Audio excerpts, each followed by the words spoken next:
now I would like to suggest to continue with the second session, which is very interesting, and I'm sure that you will have more questions, as it is it's more a training.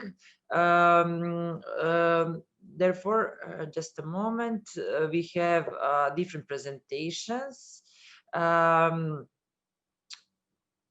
One moment, please. Yes, since I announced also the questions, for now we haven't received anything in the chat, so let's keep going and discuss more in the questions and answers session. So the second session, data and tools to monitor, mitigate and adapt to climate change impacts in MPA. I would like to give the floor to Mr. Joaquim Garabu. I hope that I pronounce his last name properly, who will be the facilitator for this second session. He will announce it and invite the speakers to have their presentations. Joaquim, you have the floor, and thank you very much.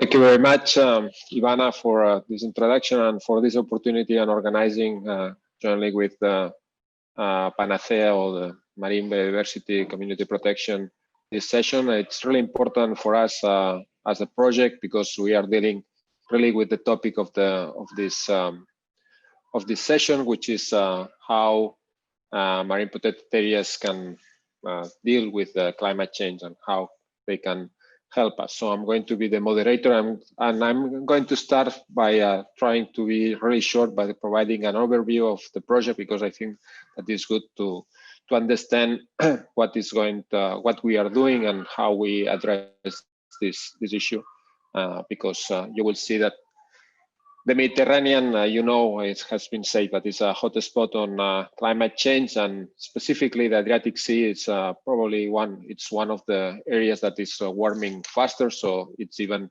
more important to address this topic in the Adriatic Sea, so in Montenegro. And in the MPA Engage, we are 14 partners that we are in 7 different countries in the Mediterranean, and we will be developing this project till June 2022. So we are just started we just finished the first year of the project, and we are a consortium with different types of partners, research institutions, regional administrations, NGOs, and that we are working jointly with 8 marine protected areas distributed in the northwestern Mediterranean, the Adriatic, and the Aegean Sea. But the consortium is, we try to do our best to include as well our 30 associated partners that we organized in 3 capitalization boards. And we want to bring them in to keep up tune on the activities and bring them on promoting the tools and the approaches that we are using. And in this sense, the previous presentation by Marianne from MedPan, and that the link that we have from the very beginning with MPI networks is one of the main examples. And we are trying to work as well with the products that Amare project presented by Frederica and Simonetta produce. We can do better, and we will try to do it better, but this is our idea of really capitalizing the previous efforts. And with these capitalization boards, we try to do it. So the main goal of this is a map of the marine protected areas in the world, and our goal is to promote marine protected areas at the front line for adaptation and mitigation of climate change in the Mediterranean, and from the lessons learned here, and we can share this from to other ocean areas. And maybe it's a silly question or not, but I just wanted to recall or remind why we think that we have to put marine protected areas at the front line. And this is now we have this really powerful and a strong framework based on the recent reports from the IPCC or targets of the Convention of Biological Diversity, the Sustainable Development Goals, the ocean decade that is happening now, and the recently approved European Green Deal that is setting new targets for protection. So it's something that is going to happen, and it's good that the marine protected areas are to enhance the effectiveness of the management and the potential of these areas to support the mitigation and adaptation. And I just want to remind why we think that is why we are working on marine protected areas, because the first thing, or the first pillar, is that they are that can become a network of sentinel sites to track climate change effects, because other impacts from other human activities are removed. They are sites to enhance the socio-ecological resilience, because if we protect well some habitats, they can recover faster, and they can act. They provide the services, for instance, to act as carbon sinks more effectively. They are excellent platforms to raise awareness on climate change and environmental degradation, and in this way to engage the society and to promote the transformation of our society to a more sustainable one and more greener one. And of course, as we see here, there are areas where there is this interaction between different stakeholders, key stakeholders, and to enhance management and provide more ideas or better ideas to do this. So these are the pillars for our project, on what we are working. And what actually we are doing is developing adaptation action plans for each for the 8 Mediterranean protected areas that are participating in the project to face climate change. So we will see now how we are addressing this. So it's going to be really fast, and I hope that we will have other through the different presentations that will follow mine. You will have a clearer picture on what. So the first thing that we are doing is providing implementing monitoring activities on climate change indicators. And this is something I put this sentence or words, harmonized collaborative approach, because this is across the project. This is what we are trying to do. We are not reinventing the wheel. We are providing tools and methodologies that we really want that they are support collaborative and harmonized actions. And Ernesto Azzurro is going to provide us this overview on what are the monitoring activities. Then we are implementing marine citizen science actions in marine protected areas, because we think that this is really important, and this is going to be presented by Fabio Figuerella from PADI. And you will see what are the actions that, what are the plan, or what are the strategies that we are implementing in the MPA Engage. Then we work on socio-ecological vulnerability assessments, and just to see how is the vulnerability faced to climate change, and this is going to be presented by Elena Ojea from the University of Vigo.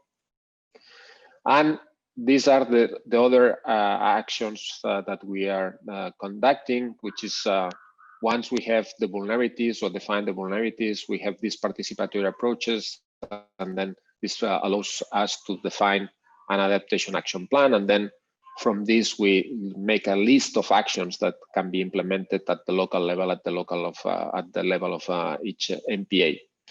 Unfortunately, we don't have time to go through this, but this is something that we are, besides something that we are still working on. So we have the monitoring and the citizen science that are really interconnected, that are providing the information about what is happening. Then from this information and what are the effects of the climate change, we have this assessment of the vulnerability of each MPA to the climate change. Then this information is shared through participatory approaches, and from these participatory approaches with key stakeholders, we define the adaptation action plans, and then we have this list of actions. of course, we'll come back to the monitoring to check if the list of actions they have the desired or not effects, and then we can revise our plan of actions. Okay. So, as I say, we work for an harmonized collaborative approach, and what we really want to have is an effective marine protected areas that they work effectively to adapt and mitigate climate change effects in the Mediterranean. And just to present at the end of, after these three presentations by Ernesto, Elena, and Fabio, we'll have two more presentations showing how we are implementing this at the local level, at the local of MPAs. So we will have two presentations, one by Andrea Blaskovic from Briuni and from Francesco Di Franco in Torreguaceto. We have other activities in MP Engage, which is communication and capitalization, but this is going to be something that it's we cannot cover in today, but it's something really important for us. As I said, that we want to really to share and to promote the tools and to find the right synergies. And this my final slide that it's a picture taken in Tabolara, one of the partners of MP Engage, that they have this nice poster in the area, which that says nature at work, working in nature, and this is really in line on what we are trying to achieve in the MP Engage project, that it's trying to change our way of addressing things by working with nature and not against nature, as it has been happening for the last for many years. So thank you very much. So this idea of act local, so working at the MPAs and think Mediterranean, because we are providing these tools that we can implement at the local level, but at the same time they are providing a larger picture that it's really important to really tackle the challenge of adapting and mitigating the climate change. Thank you very much. And now I'm going to give the floor to Ernesto Azzurro, who works at the GNR, which is the Italian Research Council, and as well is an associate researcher at the Stazione Zoologica of Naples. And he really works, he's a specialist in invasive species or exotic species in the Mediterranean, especially in fishes, and he has been working for many years on this. Ernesto, can you share your screen? Yes, thank you. Can... Hello, okay, everybody. Great. So for the other speakers, I would suggest that while in this transition from one another, you can start sharing your screen, and in that way we will save time. Thank you very much. The floor is yours, Ernesto. Thank you, Kim. Thank you, everybody. Can you see my screen? Yes, yes. Okay, so I will summarize and present our strategy for monitoring in a harmonized way the climate change impacts in MPAs. So we have already seen that our Mediterranean is a climatic hotspot, and that we know that changing climates are causing complex changes, but also some macroscopic and measurable impacts, like, for example, the mass mortalities of benthic organisms, the overall transition of coastal communities towards a more thermophilic biota. Think also to the increasing success of invasive species of tropical origins. So those impacts and changes are rapidly transforming our sea across the boundaries of Mediterranean countries, and we need to properly assess through a common strategy. Now, we know that we have a basis. We already have a basis for harmonized monitoring in the Mediterranean area. And this basis is currently given by two main strategies promoted by the Barcelona Convention through the IMAP, Integrated Monitoring and Assessment Program of the Mediterranean Sea and coast and related assessment criteria, and by the European Union, by the Marine Strategy Framework Directive. So those two strategies are very well integrated now, and they converge on the same 11 descriptors or ecological objectives that are here represented in this panel on the right. So as you will see, those 11 descriptors include the main elements to be monitored in the marine system. We can start from the descriptor 1, biodiversity, to invasive species, descriptor 2, marine food webs, seafloor integrity, litter, and so on. The point is that until now, climate change has not been deliberately considered by those regional monitoring programs, even if the importance of monitoring climate change impacts is largely recognized at both the Mediterranean and European level. So as far as we know, this is the situation that we are having in our times. So nevertheless, in the last years, in the last times, a number of cooperation programs have promoted the ideation and implementation of protocols that specifically address climate change impacts in the Mediterranean area. So specifically with the framework of the Interreg Med project MPA Adapt and now MPA Engage, we capitalize the best monitoring experiences available in the Mediterranean area according to the guiding principle of the ecosystem approach, scientific relevance, and feasibility and cost effectiveness. So we also in our protocols, in our approach, promote the engagement of local stakeholders as another key ingredients of some of those methodology. So 5 of those protocols are very well consolidated, and the remaining ones are still in the testing phase. This is okay. It is important to remark that altogether, this protocol and adopted monitoring methodologies are perfectly in line with what has been identified as a priority interest by UNEMAP in 2017 to monitor climate change impacts in the MPA and especially protected areas of Mediterranean importance. So I can now give you some examples of our protocol, starting from our first protocol, which is dedicated to monitor water temperatures. So this protocol provides a standard methodology for gathering continuous and high resolution data on water temperatures according to the different depth layers. So we know that if we consider the drastic effects of heat waves, we know that how we can understand how it's important taking the changes of water temperature through the entire water column. So beside the quality of data, one of the strengths of this protocol is that the protocol already counts on existing network of collaborating MPAs and monitoring stations. Here you can see the geographical distribution of this collaborative network in the different Mediterranean countries. So data are currently uploaded and shared through the platform TemenNet. And this is an excellent system to monitor marine climatology along the coastal system and track temperature anomalies. It's also illustrated here by several scientific publications. Another successful protocol is related to the assessment and monitoring of mass mortalities.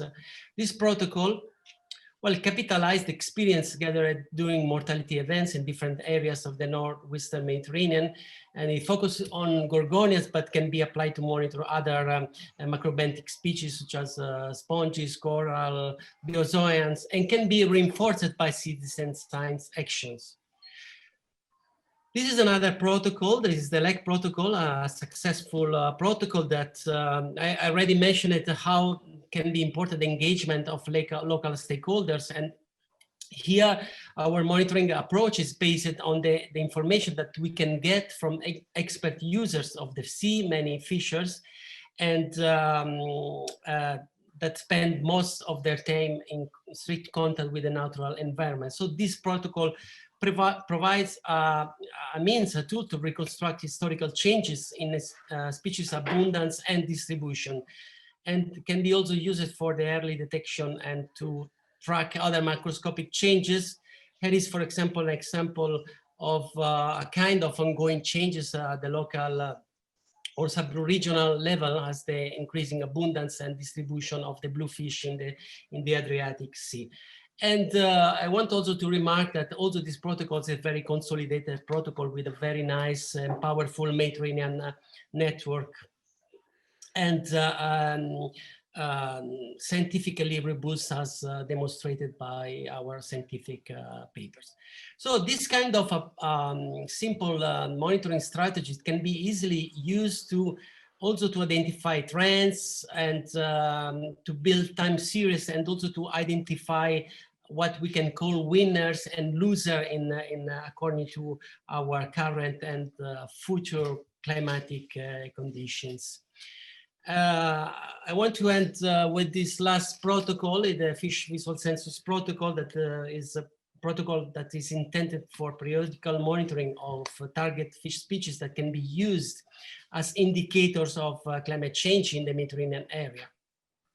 And again, the strength of this protocol is easy application, but also is a possible implementation through citizen science actions, as Fabio will illustrate in the next presentation. So this is also conceived to start building time series. Okay, so having illustrated this, those examples, I can say that I want to add that an important merit of this effort is that the proposed approach is not only a methodology written on paper, but our protocols are already structured in a complete toolkits that are ready to be used and transferred, and at least for our first five protocols. So now those toolkits that include webinar presentation, Excel files, interview sheets, and also nice video tutorial can be downloaded from our website. If you want, I can copy some the links within the chats. Another point that it's worth to be remarked is that there is a high correspondence between this approach and the principle.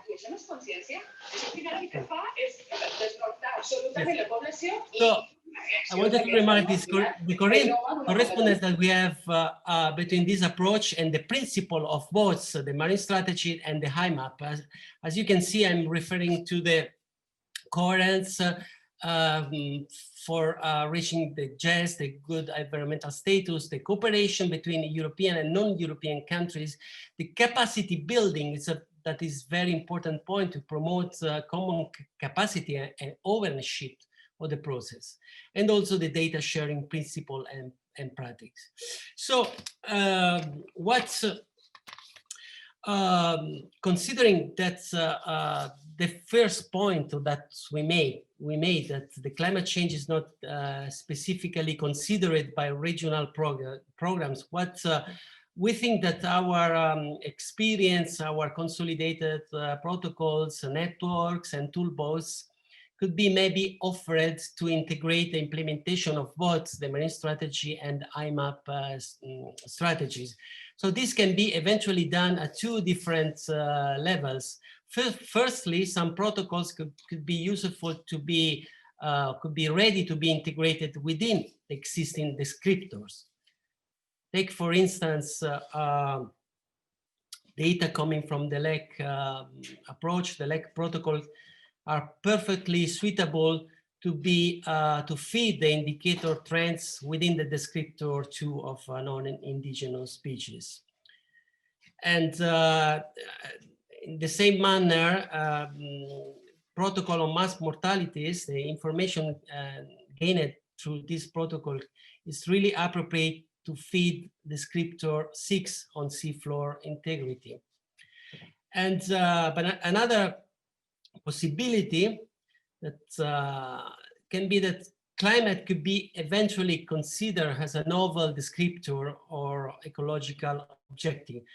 Actually, we don't really know if this will be possible within the marine strategy or IMAP strategies, but for certain, we need to monitor climate impacts at the basin scale. So this possibility of integration would be, we will be very happy to discuss this possibility in this occasion, this meeting. And so what is true is that we cannot stop climate change, but at least we can understand how to help nature to maintain ecological functions, to mitigate the impacts and assist the process of management and adaptation to climate change. So I'm concluded my presentation, and thank you very much. I'm handing our slogan that, as Kim say, is act local, and think Mediterranean. Thank you very much. Thank you very much, Ernesto. And now we have time for questions. According to the agenda, we have 15 minutes to discuss about this interesting application of the monitoring protocols in an harmonized way. My suggestion is that since we are running a little bit behind the schedule, maybe we can shorten this question session to 10 minutes if the organization agrees with this, so we will gain some time. So please don't be shy and take the opportunity to ask whatever the questions that you have about the possibility of the implementation of the monitoring protocols in Montenegro, because I think that Ernesto can confirm, and I am also involved in the definition of the protocols, and I'm sure that the protocols that we are providing in MPA Engage can be implemented in Montenegro as they have this background behind that as the Mediterranean, and we are trying to make it largely or widely applicable. So is there any question? I'm going to check if anyone has raised their hands. Are you doing, or maybe we can ask questions if the people is not asking questions. Well, Joaquin, I see in the chat that from the Ministry of Montenegro, so maybe it's Ivana, is really applauding the fact of having this very interesting relation with, you know, the legal framework somehow, so the IMAP and the MSFD, and how this could be contributing. I guess, Ivana, maybe you want to mention more? Yes, I just raised the hand. It's me. I Okay. wrote ministry, but it was also too long. So I just wanted to say that it is very interesting and important for us as we are implementing these two processes in parallel. So basically we have another JEF project ongoing, which is the implementation of the ecosystem approach in the Adriatic Sea through marine spatial planning. And basically the first phase of that project is the introduction of IMAP, of Integrated Monitoring and Assessment Program in Montenegro. That means that we revised the already existing monitoring program and aligned it with IMAP as much as possible, taking into account the available data and information and all that is relevant to define such a program. That was done, and I'm very happy about it. In cooperation with institutions which are in charge of the implementation of such a monitoring program. In parallel, last year we transposed MSFD into the national legislative framework through the law on marine environment protection. By the end of this year, we will also adopt the bylaws, which will ensure the implementation. So another project, IPA project, is supporting the first cycle of implementation of MSFD. So just now we are about to share very soon the draft of the initial assessment of the status of marine environment with the working group on MSFD. And in parallel, the expert national and international are working on JES. And then the national IMAP will be upgraded in order to be compliant with MSFD requirements. So we are really trying to, you know, make all these projects synergetic, not to overlap, and also to, I mean, in this way to be able to report to all these international initiatives, to be compliant with all of them. So I think that these monitoring tools are really relevant, and that also people maybe from the agency or other institutions that are present in this meeting, that this is interesting for them, as they are very well familiar with the protocols that are already introduced under IMAP, but also suggested in the MSFD. As you know, as we all know, MSFD also encourages sub-regional and regional cooperation. I mean, it's the only way to really achieve JES, because it's not really possible to achieve JES, for example, in Albania or Croatia, but not in Montenegro. I mean, it can be defined that way, but I think our common goal is to try to achieve JES at the level of at least Mediterranean, and then hopefully even European. So sorry for this maybe longer elaboration, but I just wanted to give also this overview about our national activities. And thank you, very nice and interesting and useful presentations. Thank you, Ivana. I don't know, Ernesto, if you wanna maybe, while we are waiting for other questions, maybe Ernesto, you can comment on the training or the capacity building activities that we run on the monitoring with the webinars or others, Ernesto, and where we can find the materials and these kind of things. Maybe it's a good idea to explain it more in detail if you want. Yes, well, to explain you more the material, the tools that we have developed in the last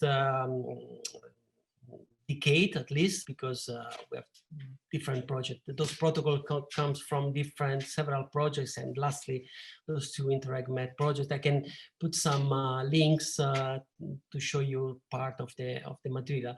But well, besides that, I think that this meeting is an excellent opportunity to exactly to understand how to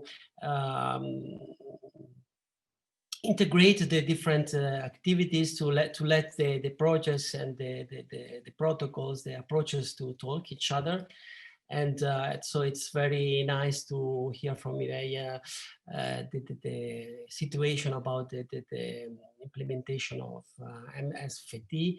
From our side, I think that it's I try to point this during my presentation. That will be very useful for us. That is a kind of a request to understand exactly how the climate change monitoring can be integrated in the MSFD and IMAP.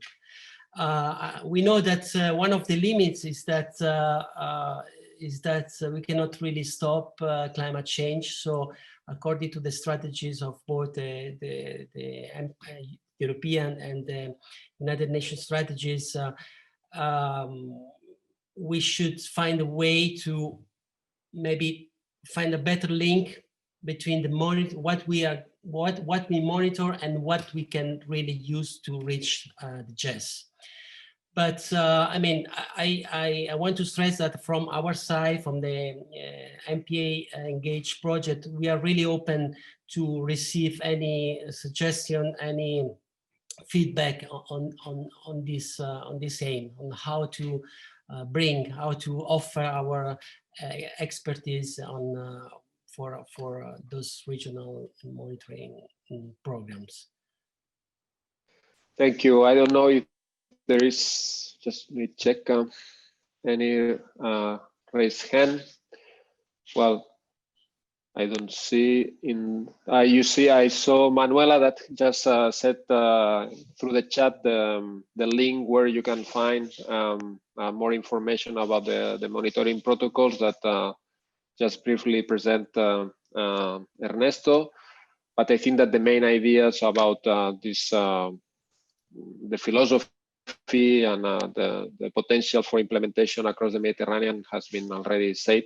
I would add that we are not only providing how or what we can measure as indicators. We are really focusing on the operational way of approach that we have to use. So it really, in all the practicalities are there. So that we cover, okay, the rationale why we think that these indicators are good, but then we provide an adapted methods to be even implemented, as is the case in the project, by MPA managers. But then we have as well many a toolbox with video tutorials, for instance, step by step explaining how to implement the project, either the monitoring protocols, and as well some data platforms where the data collected is reported and well, it's already the database is it's kept safe, and besides of this, we are providing tools to address, to analyze or to visualize the results of these monitoring protocols. So there is a question by Dania. Yes, thank you a lot for that, Ernesto and Joaquin. I think we're going into really concrete things. Maybe it's not relevant to the training of today, but to think as a community on how to move forward with certain aspects. So on the one hand, I'm really seeing, I mean, and this COVID situation has created this need to transform everything into a digital setting. There is a huge amount of information, of training. I mean, you yourself and your project have provided a huge bin of information on trainings that is out there. Other projects as well, MPA networks also mentioned the trainings and the training centers. So all of this material, we need to think as a community on the best way to make it available, to make it visible, and to engage people with it. I think that's pending on us to think how we can do that until the end of our project lives, just not to end up, you know, in having too much material in too many places. I think it's important to think about this point. And for the other point, and really the strategic way of moving such important, I would say, developments into how they could fit regional monitoring systems. I know that it's not an easy thing. There are so many people working on that, and it's the process of uptake is not straightforward, but certainly with at least the most, I would say, prepared indicators and methods, we could have opportunities of ensuring a slot in, for example, in the upcoming COP of the Barcelona Convention, that we are working on a session, hopefully, to be really face-to-face and physical. It is expected to take place in December next year. So maybe there could be a session really focusing on indicators, their alignment with certain descriptors, as Ernesto, you have clearly mentioned, and how they could be contributing to, because of course, I guess there are some progresses in each of the descriptors to have already a set of indicators, but these certainly could come up, especially that knowing a little bit more about the indicators, some of them, such as the temperature, it's really very easy to handle. So practically to see how we can really make them as part of these core indicators for the monitoring systems. So maybe this upcoming COP could be something that we can think about. Maybe we need to select, it cannot be everything, but maybe the most prepared ones. So I see already interesting material to really be taken up to that meeting, if you see that's interesting to you too. Well, thank you very much, Dania, for these encouraging words and important and encouraging words. We are certainly more than happy to be involved in this process. We, as you mentioned, at least for some of the protocols, we are really confident about the effectiveness of those protocols, because this comes from kind of years and years of testing and work. So what to say? We are ready. We are ready to start this dialogue. Probably this is has been something that we didn't start it yet. So for us, it's exactly the perfect time to start this kind of dialogue with hopefully with the Barcelona Convention and with other actors outside of, with other institutional actors. I have to say that initially this process of finding the best way to monitoring those changes has been a kind of bottom-up process. So we selected the most effective things that could work at that time. But after that, everything converged in the same principles, in things that were already discussed and concluded at the different levels of the Mediterranean policy. So I think that, again, times are mature for us to start discussing at other levels this our experience. So thank you very much for this offer and the ideas. Okay, thank you very much. We just go a little bit even beyond the 10 minutes of questions or discussion. So thank you very much, Ernesto. And when we can move in the next presentation by Elena. So Elena, if you can share your screen, Elena Ojea from the University of Vigo, that she's developing all the tools and materials for the vulnerability assessments.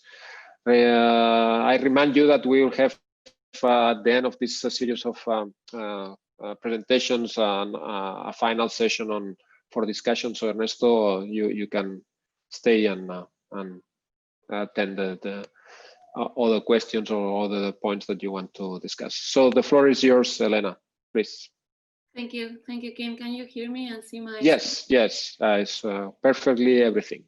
Okay, thank you. So thank you very much for inviting me to present this activity from MPA Engage in this interesting session this morning. So as Kim was saying, we are developing the vulnerability assessments activity within the MPA Engage project, which is one of the 3 key activities for working on the adaptation plans for Mediterranean MPAs. So I'm going to present what we are doing and how we approach these things. So this activity is about assessing the social ecological vulnerability of MPAs to climate change. And the way we are approaching this is we want to do a systematic and comparable approach so that we can apply it to different places and do it in a systematic way. We also want to develop a methodology and give the support and the training to the partners of the project. And we are assisting and designing the data collection efforts and also expert consultations. And we are designing a tool for exploring the results of the vulnerability assessments for the MPAs. So the final goal of this is to assist the MPAs on this methodology so that they can come up with an assessment of vulnerability that will identify the targets some of the targets for designing the adaptations plans. So what is vulnerability? Well, the concept of vulnerability, I think we all have an idea. We refer very broadly to the propensity or predisposition of a system to have negative impacts by climate change.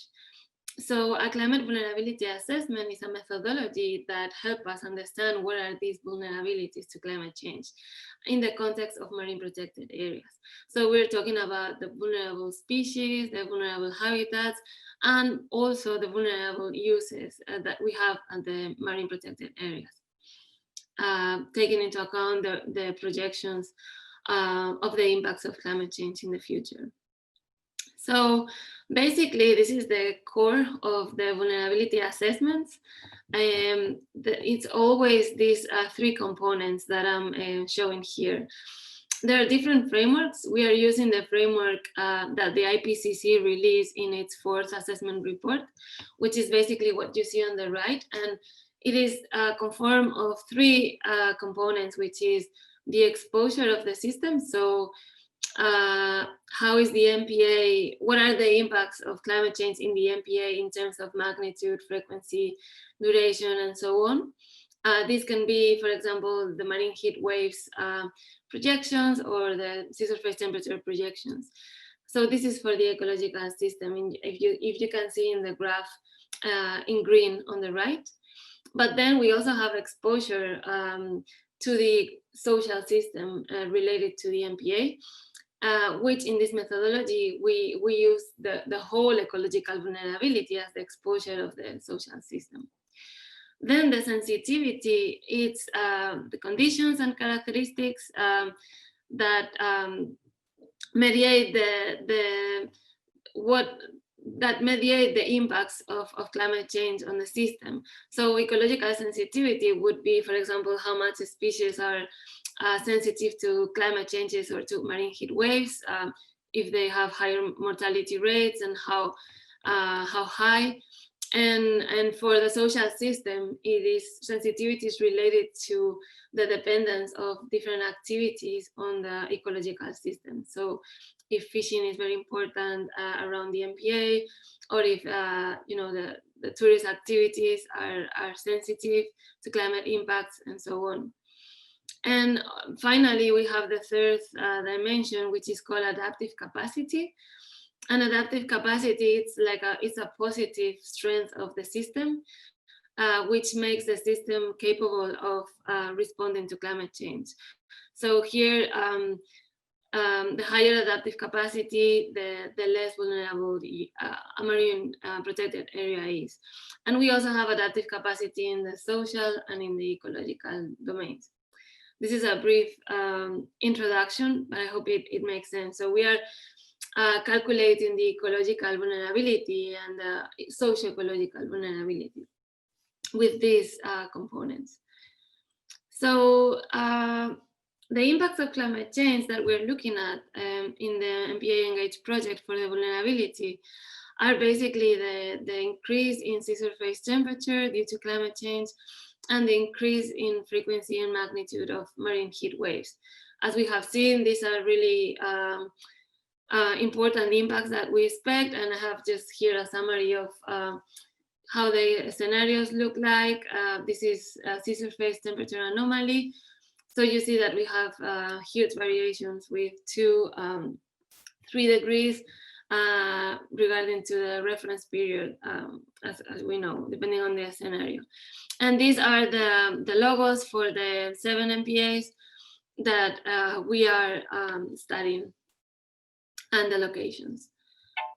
So basically, we are doing a social ecological analysis for vulnerability because we are understanding marine protected areas as tools for conservation, but also that are intrinsically linked to the users and the activities that take place. So the way we are approaching an MPA is by looking at these 4 components. So we are taking into account the governance system. So what rules do the MPAs have? We include this in the vulnerability assessment. We are also taking into account the resource system. In this case, this is the ecological system. So the habitat, species, ecosystems. We are also including the users of the MPAs, different activities like diving, like recreational fishing, tourists, and so on. And we're also using understanding the MPA from the resource unit's perspective, which is the interactions between the resource and the user. So like if there's harvest going on, and other links between the ecological and the social system in the MPAs. So the way we are designing the vulnerability assessment, and these activities have been already started and most of them are finalizing in MPA Engage, is this 6-step process.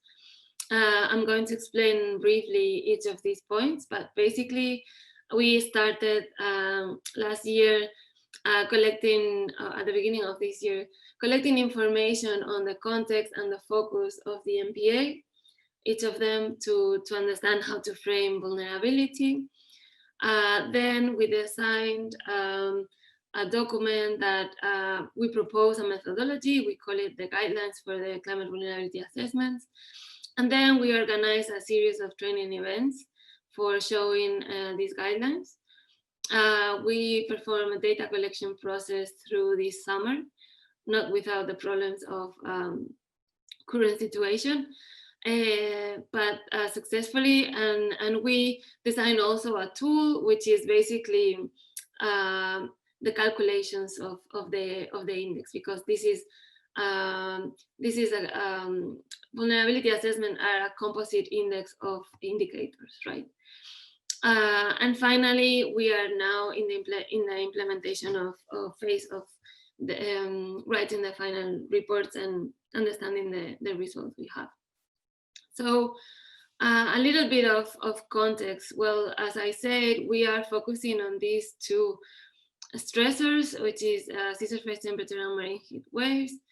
We're doing an analysis per species and per habitat. So we are identifying on each MPA different groups of species, for example, species that are important for tourism, but also species that are important ecologically and for conservation. And then we are also looking at the uses of the MPA and the activities that take place and are important. So the next step is the design of the guidelines. We have this working document in the project, and we hope to provide a final version soon that we can share, so that you will be able to apply this methodology elsewhere. Basically, what we are presenting in these guidelines is the overall framework that we use, a description of the indicators we chose based on the literature and on practice, and also on the knowledge within the project and with the experts from the monitoring and citizen science activities that you are learning today, and also always with the stakeholder involvement of the people relevant to this MPA management. So the next step in the approach is a series of training events that we have done for vulnerability. We also have done training for citizen science and for monitoring. In the case of vulnerability, we did a 3-session webinars last May, where we presented the approach and the guidelines. And we started working with the partners on more on the ground analysis to get and define the indicators. Since then, we have been in continuous communication, and there has been another training event, and we are communicating as much as we can and supporting the development of the vulnerability assessment. So the next is the data collection process. We did the data collection during the summer. We designed questionnaires to us stakeholder representatives, so like diverse associations, fisher associations, and the partners performed these questionnaires during the summer. We also did expert elicitation with the experts we have in the project, and we also gathered information about projections and other secondary data that we need for the assessment. Finally, we are just finalizing the design of a tool, and the idea of this tool is to have a web page where we can upload a template where we have all the information with the indicators of vulnerability in an MPA. And by uploading this, we have a software that runs the analysis, and you can visualize the results of the vulnerability assessment. And you can also download a report. So we are now fine-tuning this tool. We have the tool working, but we are fine-tuning the methodology, and we hope we will have this ready very soon. We are looking at 3 emission scenarios for future impacts, and we're looking at vulnerability for the impacts, vulnerability to the impacts of climate change in 2050 and 2100 as the time horizons. So this is how the tool looks like for now. It's a little bit of a description, and then you have a space where you can browse in your folders to upload the template of the vulnerability indicators. And then you can visualize more or less like the picture I'm showing, the level of vulnerability you have in your MPA. This is just an example. This would be the socioeconomic vulnerability. So sorry, socio-ecological. That's a typo. And vulnerability varies between 0 and 1, where the closer to 1, the higher the vulnerability. And you can see the 3 components that I explained at the beginning: the sensitivity, adaptive capacity, and ecological vulnerability in this case. We have also some results about the quality of the analysis. And we are also showing the results on the ecological vulnerability. So this is just the vulnerability of the species and habitats of the MPA, not the users. And we here also have results for the exposure, sensitivity, and adaptive capacity. Very briefly, we are also showing in the tool results per the different, to see how the different species or types of species, for example, or how the different users of the MPA, how vulnerable they are on each scenario. And it will be this type of results that you're seeing here. And this is all we have for now. So basically, summing up, we developed an approach and a tool to conduct vulnerability assessments in MPAs in the Mediterranean.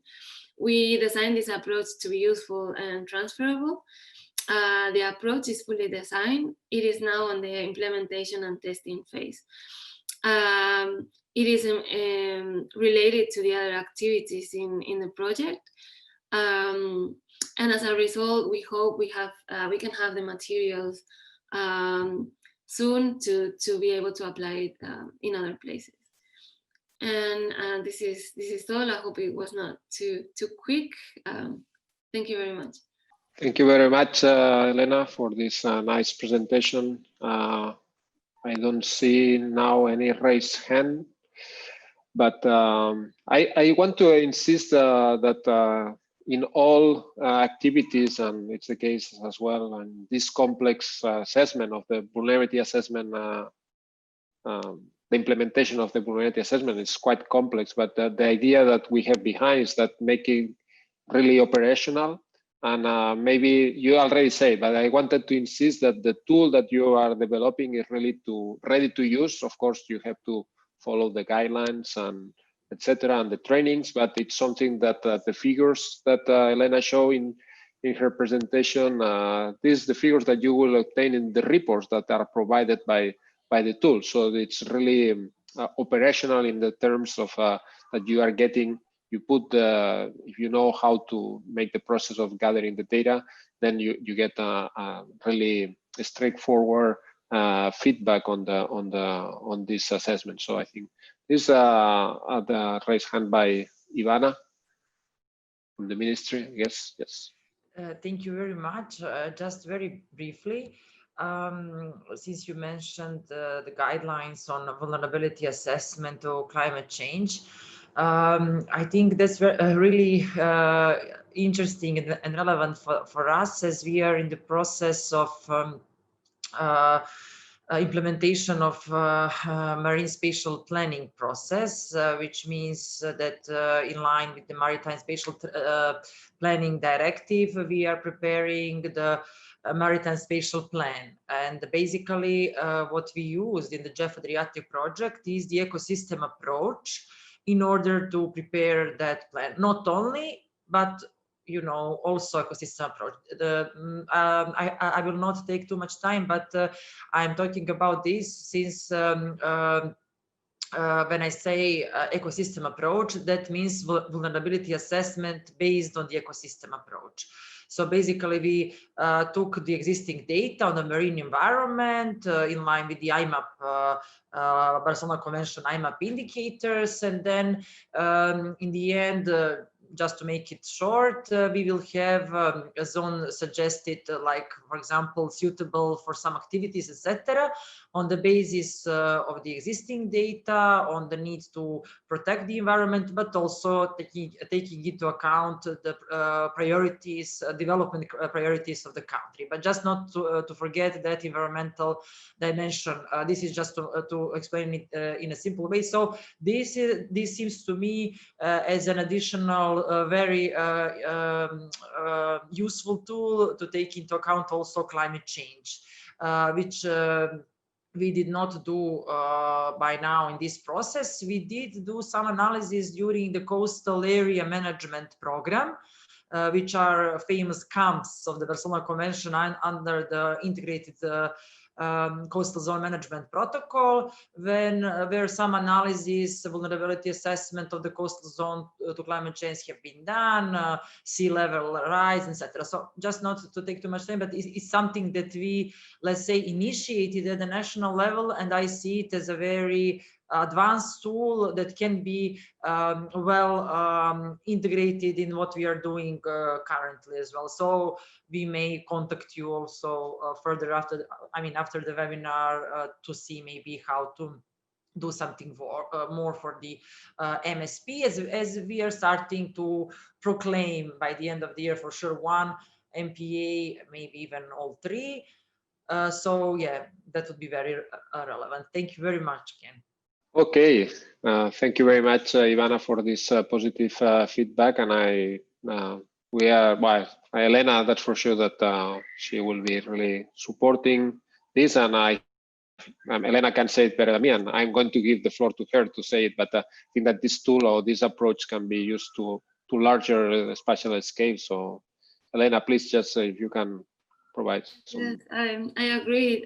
Thanks for the interest. I think it's a great opportunity, and as Joaquim is saying, it's very it's a very flexible tool, the vulnerability assessments that we're doing, to be applied at different scales, and I mean, for sure we could see that.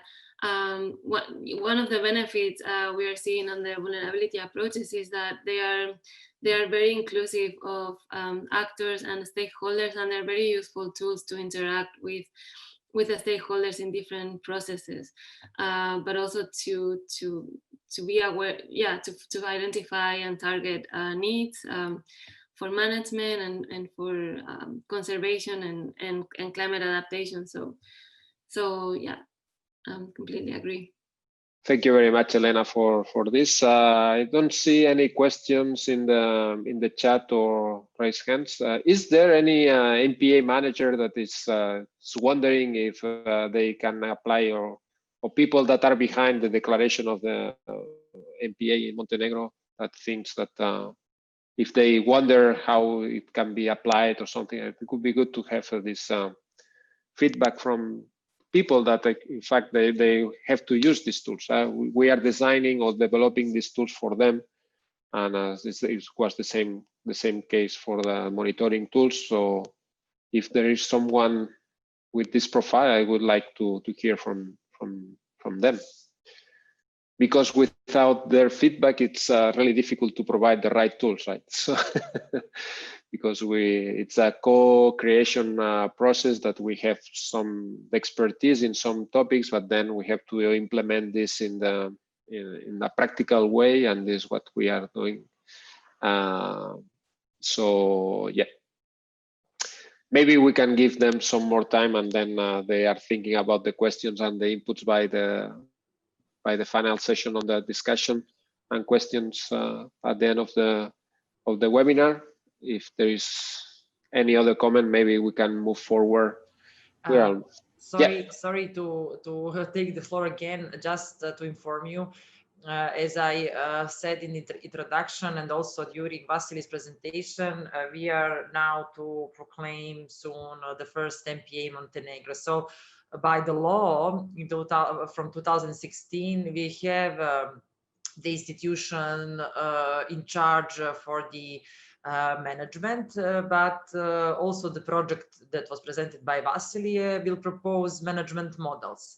So maybe they will ask questions later on, but let's say that we still don't have experiences, and it is still to develop management plans, management models, and to see what is that we need. Fortunately, we have also, in addition to MBPC project, we have this Jeff CMPA project, which will help the future manager in terms of some equipment and trainings, but for sure we will need additional capacity building on that. So maybe in the questions and answers session they will provide more I don't know, inputs or questions, but just to let you know that we are really at the very, very beginning in terms of MPAs. So for other less terrestrial PAs is different, but for MPAs we are still let's say preparing for that process. Okay, no problems. It's just because if we want to enhance management, we have to provide to get the right tools and the right information to guide the management. And what we are proposing within MPA Engage is precisely this: trying to give these tools to the managers. So if we want to empower the management and the managers, so this is why we are designing this tools specifically for them and for these topics. I mean, so I hope that at the end, after repeating several times, this is a clear message that we want to give or to make that today, and with the MPA Engage project. And maybe we can move to the next session. Actually, yes. we spend the 10 minutes for the questions and discussion, which is not bad. Joaquin, if I may, yes. This is Ansole speaking. I raised my hand on the camera, but maybe I haven't seen it. I haven't seen it. Sorry. Okay. Just I was wondering, maybe it would be useful for the future MPA managers to know the minimum requirements. What do they need really to implement these protocols? Like. Very briefly summarize one person 3 times a year available to do this, so just to help the business plan side of things. Yeah. This is described in the material. So for each protocol, we provide information about how many times, who can implement those monitoring protocols, and the materials that are required. So then, depending on each area, each country, each MPA, the funding necessary, it's different. But this is something that at the end of the project, we will be providing these figures from the implementation of this monitoring scheme in the different MPAs that participate in MPA Engage. And I don't know if it's now I don't remember the draft of the guidelines of the vulnerability assessment, but it's something that we maybe, if it's not there, Elena, it's something that we can think in including in the guidelines about what are the efforts, what are the needs that for the MPAs if they want to tackle this issue, what they need, what kind of expertise, how long it can take. Etc. So this is something that we can. I think that it's already there, but that's a great idea. That's a great idea. It's not so explicit. No. Okay, great. Thank you. So we move to the next presentation by Fabio Figurella from PADI and Dan, that he's going to explain or present the citizen science approach that we are conducting in MPA Engage. So Fabio, the floor is yours. Thank you. Okay, you can hear me? Yes. And you can see my screen? Yeah. Okay, cool. Okay, first of all, thanks to everybody. I am glad to be here to present the citizen science into the MPA Engage framework.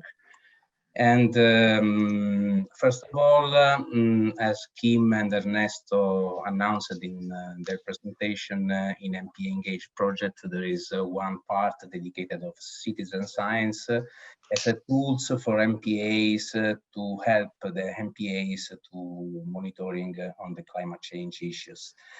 So basically the idea is engage, as the name of the project says, MPA engage stakeholders, recreational divers, for example, or fishermen, that can help the marine parks to collect data and to help researcher activities regarding monitoring effect on climate change.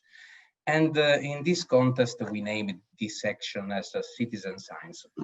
Citizen science is a word using a lot in this timing, and it means the citizen can help the research institution. We start to think about in a previous project, Green Bubble, where Dan Europe was partner, we arranged some questionnaires to divers, for example. And one of these questions was why you don't involve in citizen science section, and the main answer was nobody promoted to me. I have no training option on that, and blah, blah, blah. So we start thinking about the risk of citizen science. Generally, there is some risk and potential risk to use citizen science as tools in a context of marine parks or research institution. For example, the difficulties to engage people or to understand how to engage people, or some difficulty in the data collection and interpreting the collected data by divers, for example, or citizens. And looking at this risk, we starting to understand, to create a methodology to use citizen science as a very potential helpful for the marine parks. So citizen science in MPA Engage project is a tools for the MPA Engage. Start with the previous project MPA Adapt, as Ernesto mentioned, with some protocols. And in this new project, we are expanding this potential experience, involve the divers and the fishermen to collect data. And this is the reason why Dan Europe and PADI are involving in this project, because our role is exactly to create a training program and the methodology to help marine parks to engage divers and potential actors to this kind of actions. And in particular, we are, during this first year of the project, we worked a lot to create a training program named the Basic Research Operator in the framework of PADI and Dan. And this training program have the potential to help the diving operator, I mean diving center, diving instructors that work in the marine park area, to engage divers and citizens to collect data, helping the marine parks in these issues.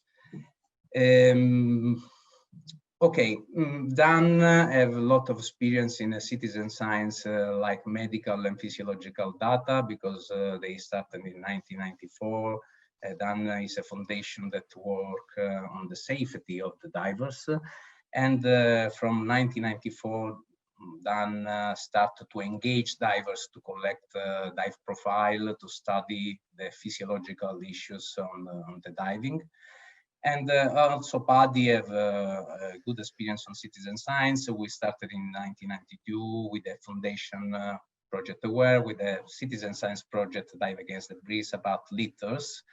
So from 1992, we engaged divers to collect litters around the world with a lot of success and collecting a lot of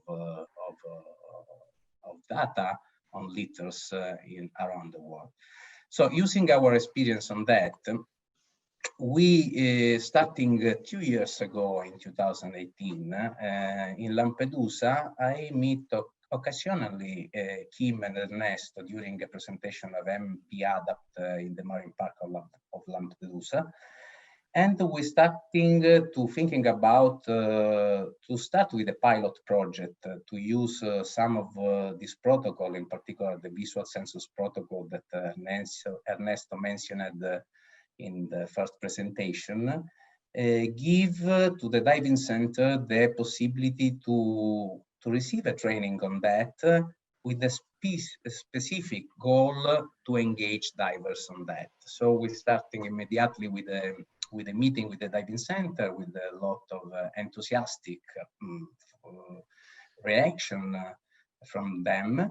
And during this year, we collect a great success. For example, in Linosa, one of these diving centers collect 300 transects on this protocol visual census only in 2 months in the little island of Linosa.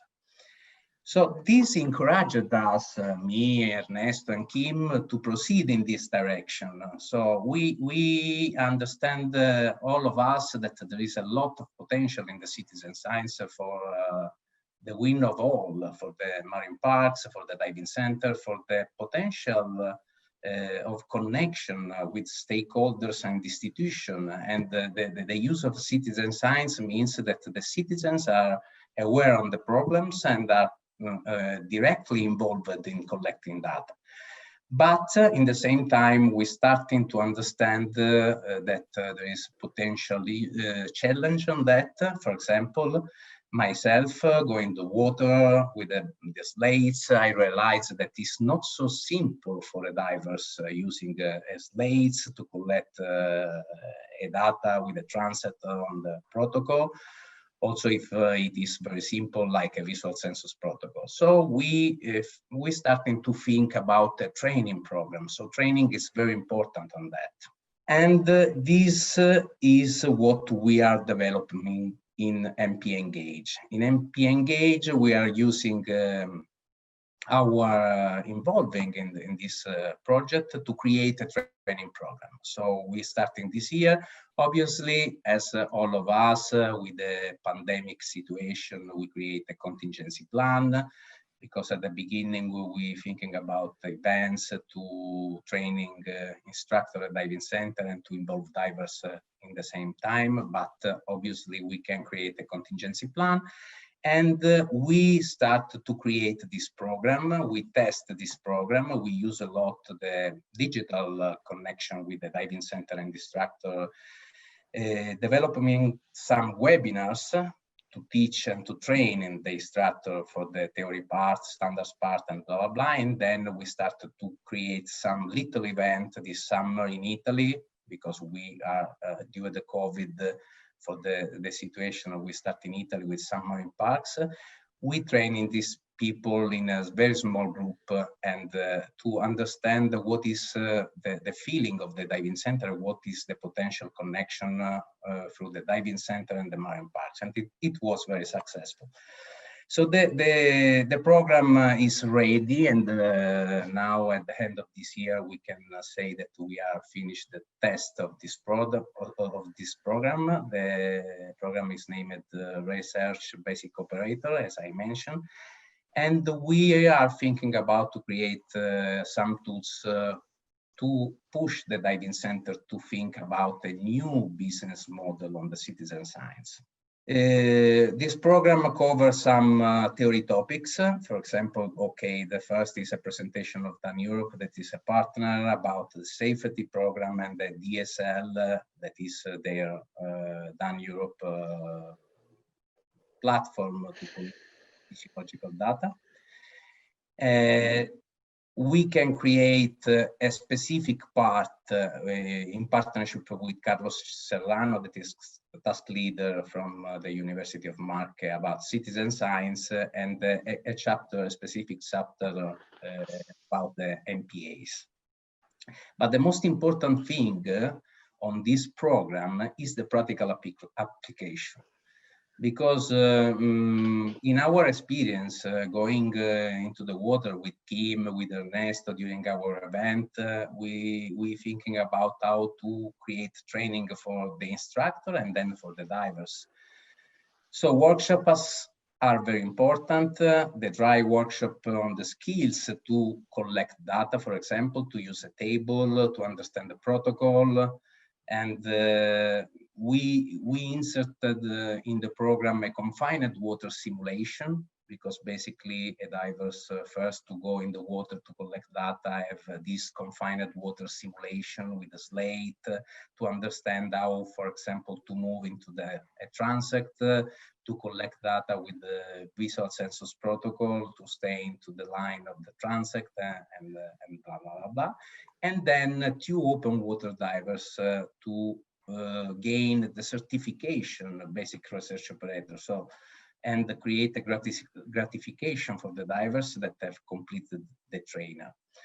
But the most important thing is also the data collection workshop, because what we realize in the field that the divers needs to have a feedback on this action. So potentially the divers are very interested to help in the research, to help with the marine park, to collect data, but to take them in action, we have the necessity to give them feedback. So this was the idea to use, for example, Observador del Mar, that is a platform into the CSE organization from Kim that is very excellent to collect data. So the divers are involved to take action, collect data, and put this data directly into the platform and receive a feedback.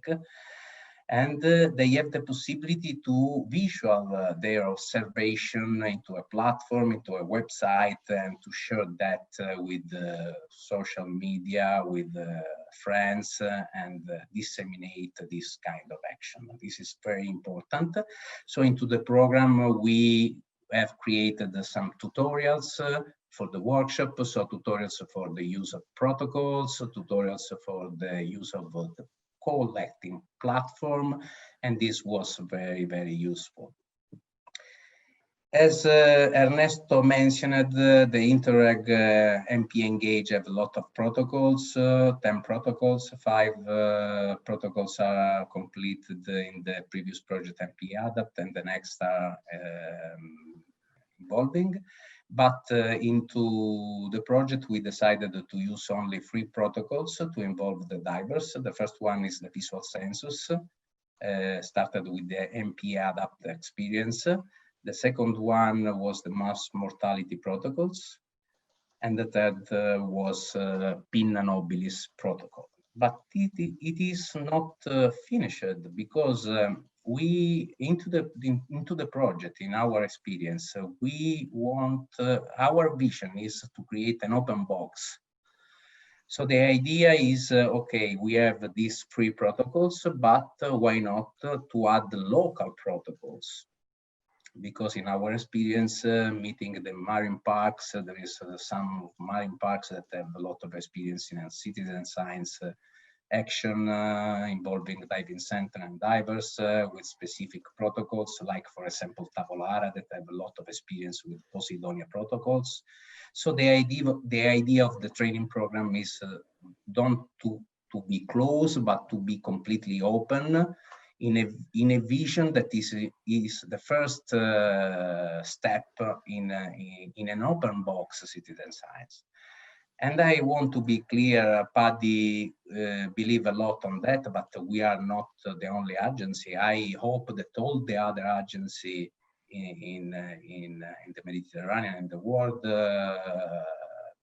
follow us into this direction and create some programs on citizen science, because I think that this is a very, very useful and potential situation to create connection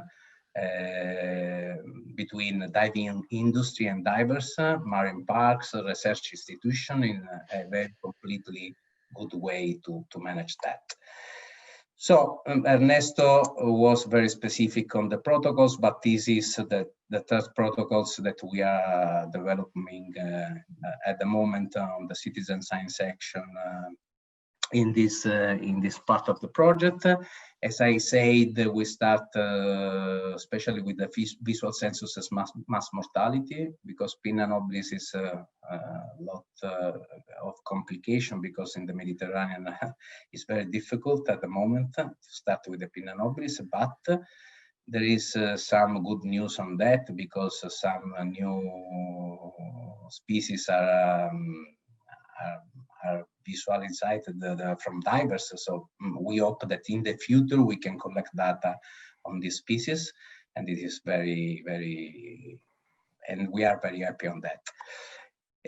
But our role was also to answer to the divers questions. We don't have materials, we don't have training, we need to have a motivation to go in the water and collect the data, and this is the reason that we provide manuals. So and any students have a student manual on this program.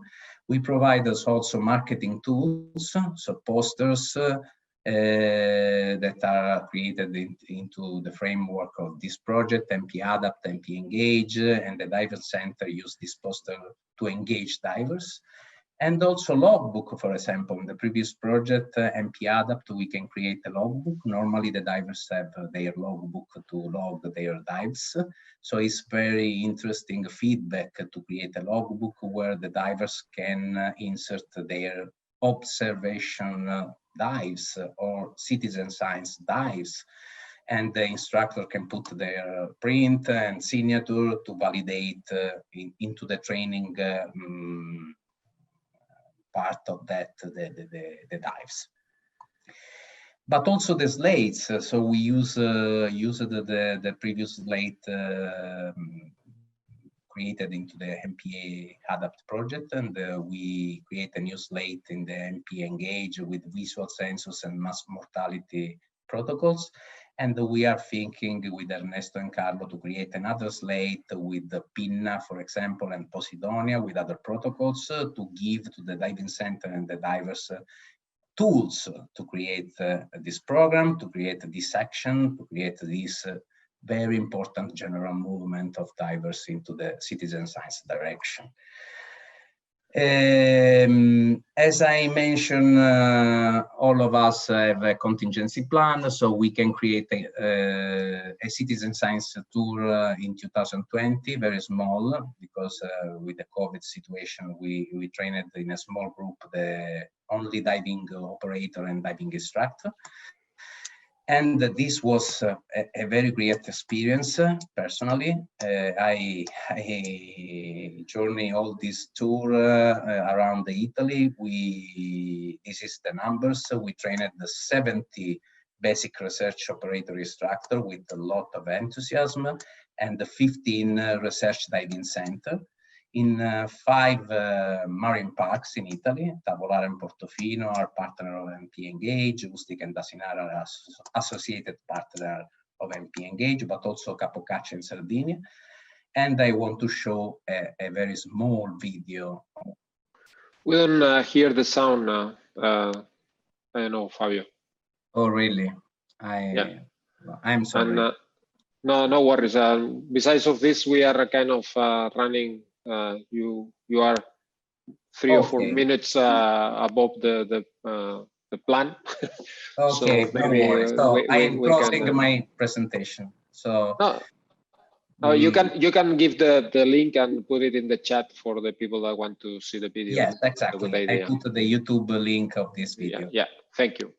And finally, as I mentioned in my presentation, we are thinking about a new business model. So we, as Paddy and Dan, think that the citizen science can be a future business model for the diving industry. So we can create research diving center award for the diving center that engage divers in a citizen science section with a specific locator created into the Dan website with the diving center that are doing that. So the diving center can find their location with all address, mailing, website situation, because in our vision, as I said, we can think about in the future, we can create some citizen science trips, some citizen science dives. And as Paddy, we have this potential number because we are a global agency that have trained in the world around 30 million of divers, and we have 6,000 and more diving centers around the world. And our vision is that citizen science can be in the future a potential for all of these people to create observations in the marine parks and to create a very strong connection. We have tools directly on the phone to create the promotional of that. Our is perfectly connected with our vision and mission. Our mission is at the moment seek adventure, save the ocean. So we are perfectly in line with that. And I have finished my presentation. Thank you very much. Fabio, have more or less 5 minutes for questions, but the people is really shy. I don't know what happened today. Maybe it was not enough coffee in the morning, who knows.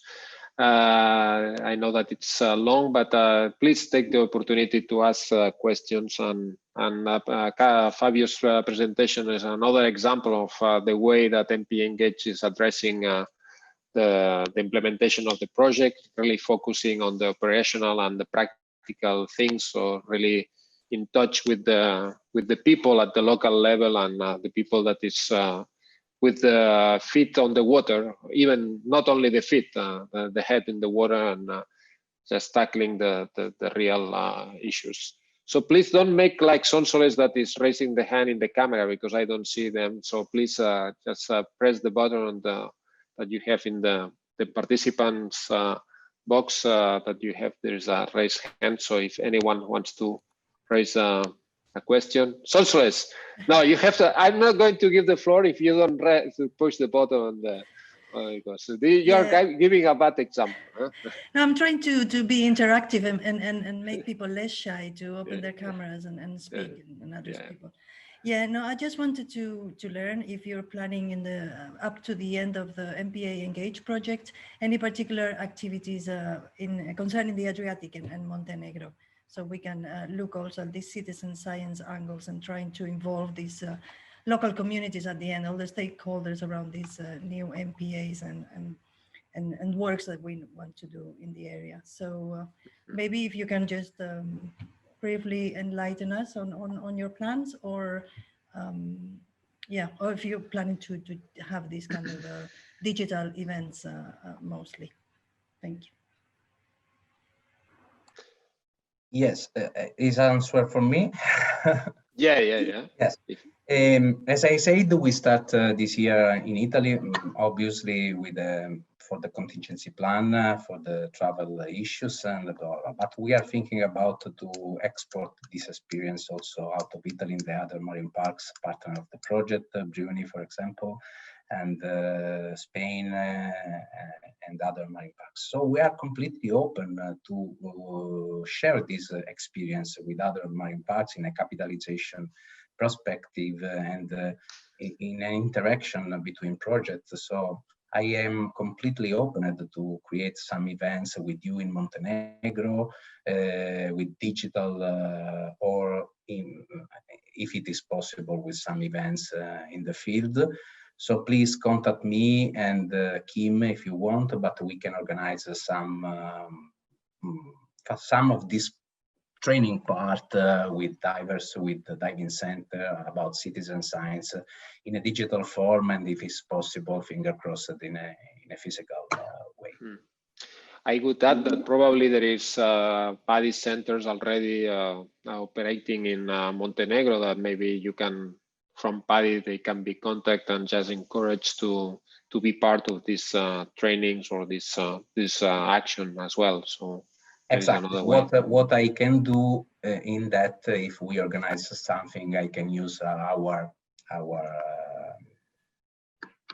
network of diving center around the world to connect this with our instructor and diving center.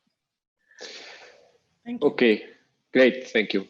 Any other mentions? Sudar, I don't know if I pronounced it correctly, say that, yeah, it would be great an activity and cooperation on the citizen side and understand. So yeah, I think that's good. So we are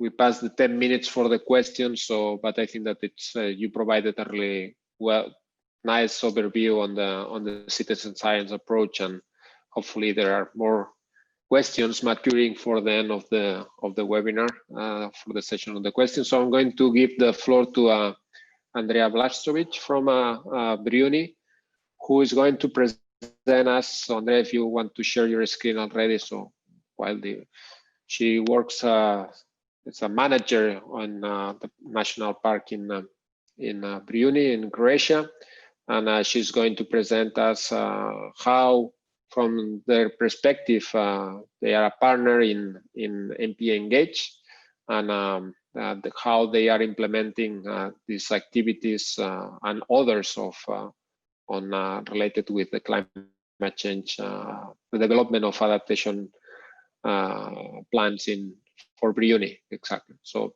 Andrea, we saw your screen just like like it was a cell phone. Okay.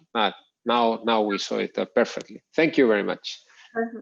Hello, everyone. Thank you for being here with us until now. I will present you today the experience we had as MPA and partner in the project. Here is also my contact, and you will have it again on the last slide, so feel free to contact me if needed. In the beginning, just a few information about our national park. We are a small national park, actually based in the North Adriatic. We have an area of 3,000 hectares, and 80% of the park is sea. It is made of 14 islands, and as it's based in the shallowest part of the Adriatic, our depths are never more than 15 meters. In the national park, we have around 200 employees in seven departments. Our department is the Department of Expert Protection, Maintenance, Preservation and Usage of the national park. And we have 4 sub-departments. The activities we are focused on are very different. Of course, research and monitoring, as well as preservation and conservation are the main ones. But here is also maintenance, preservation, presentation, and of course, education. In the last couple of years, we started also with EU projects. Our first EU project was in 2013. At the moment, we have 3 completed projects in the first row and 3 ongoing projects. We are lucky because 2 of them are Interreg projects. Our first Interreg project was MPA Adapt, which let's say it was our first time in an Interreg and our first time facing the climate change. This project started in 2016, and as you can see in the presentation, we were focused on standard monitoring protocols, stakeholder engagement, climate change rising awareness activities, and vulnerability assessment and adaptation plan. Luckily, our first Interreg project was very good, and the Interreg Med approved our work, and they decided to support a follow-up. And this is how the MPA Engage started. It is very similar, but it has an upgrade. There is additional, in MPA Engage project, we have additional climate change standard protocols, a wider stakeholder engagement, and a new capture, the citizen science activity, as well as a standardized vulnerability and a joint adaptation plan. There is what are for us the main goals of the project and what we see is crucial for our MPA. I want to stress out a bit the importance of having standard protocol and standard monitoring programs and long-term data collection. We are all working a lot and doing our best, but easily happen that we have no comparable data or long-term databases. The power of this work allow us to compare data, plan, and act in a managed and standardized way. a vulnerability assessment and an adaptation plan will be documents and tools used in our management plan. They will help, of course, to detect our weakness and our main and most important species and habitats. At this point, we all need an adaptation plan. And this project will provide a joint adaptation plan for the whole Mediterranean. The citizen science activities are quite new for us. In the past, this is the first time we are trying to approach this kind of activity, but since the very beginning, it seems to work very well for us. This tool will allow us to have more data and a stronger connection with the stakeholders and the whole community. Our benefit is, of course, also our position. We are in the Northwest MPA, the Northeast MPA in the project, and this made us in a good position, not only because we can see the changes that will come to us, but also we can be the place where some early prevention activity can be addressed. In this moment, together with the MPA networks and METPAN, we are starting to be a training center for financial. Our goal is by the end of the project to become a training center. And also we are a leading partner of the capitalization board of MPA for Change. This capitalization board is made of associate partners with a lot of MPAs, and we are pleased to give them our help and transfer our knowledge. But also, even if there is some MPAs interested and they are not associate partners, there will be these training centers. Actually, they will be online and face-to-face, held in Portofino and in Brioni. In our MPA, we selected 3 locations for the monitoring and the research. You can see them on the map. For the selected, we selected actually 5 protocols out of 10 from the which are actually at the moment most suitable for us and most important for the management. As we already mentioned, the importance of standardization, I want to stress out the importance of selecting standardized locations for the monitoring, for a better understanding the state, but also for a better comparing.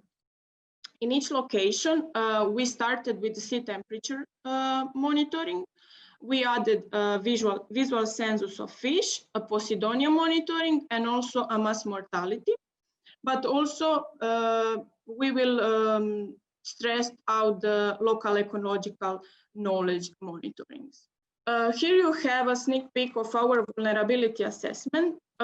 As mentioned before by Elena, it is a very inclusive tool. It is an easy way to see what is going on in the national park.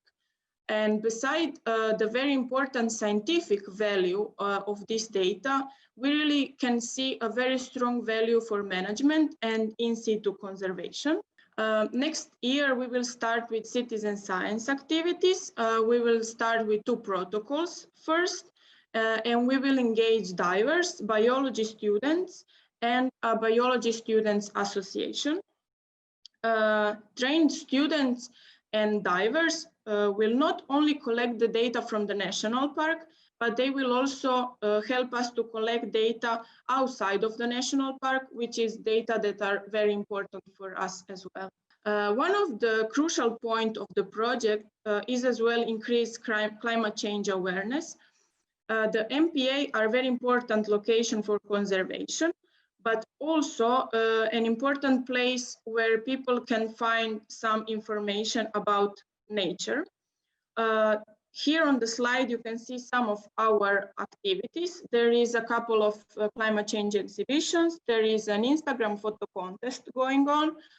We want to create an animated video and also have, of course, a lot of meeting and classes with stakeholders. The last, but maybe for all of you, the most important message is how we see the implementation of the project.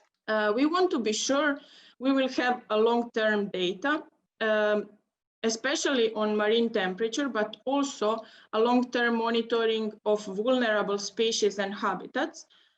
This will be possible thanks to the protocols, which are very easy, as you saw in the previous presentation, very user-friendly, and they are not expensive. Additionally, during this project, all the MPAs are trained to do actually the protocols by ourselves. So it is for sure a plus.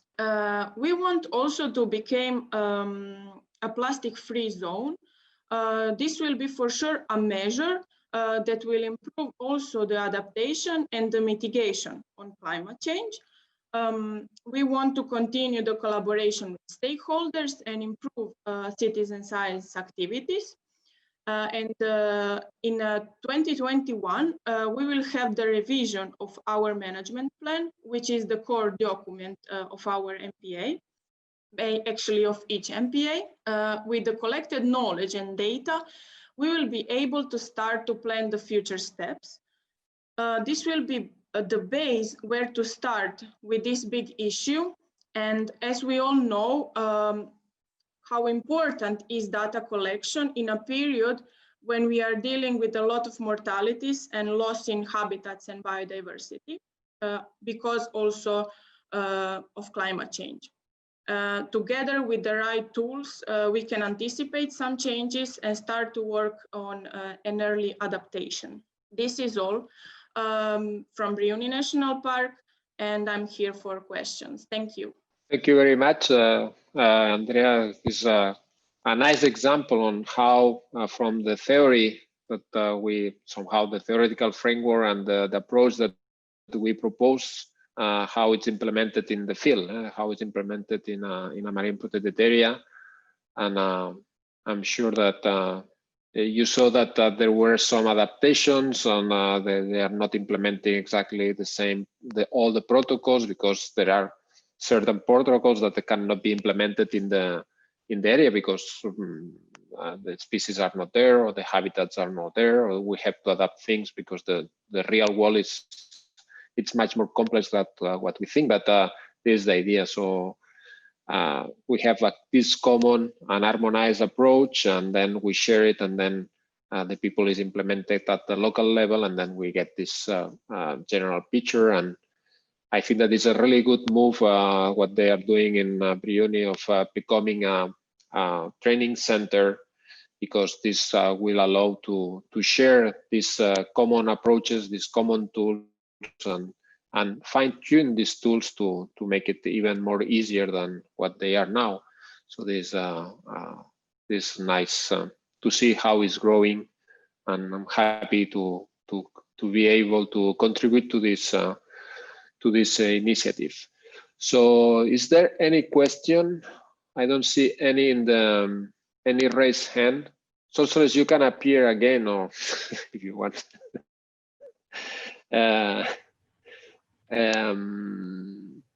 I don't know, Andrea, what you made the presentation, and I know that during the presentations, one is trying to follow the plan of the presentation. But now that we are that you did a great job in the presentation, and we are a little bit more relaxed, if you want to add something about the implementation of the tools, specifically the tools that we show today, because there are, as you mentioned, that we are developing this participatory approaches and the development of the adaptation action plans. Regarding the monitoring, the vulnerability assessment, and the citizen science, how you see it? I mean, it's something that you saw it a good input for the MPAs for you, and easy to implement, and the tools that we are developing are useful. You can see, give your impression about it. I think it could be nice for the rest of the people that are wondering if they can do it or not.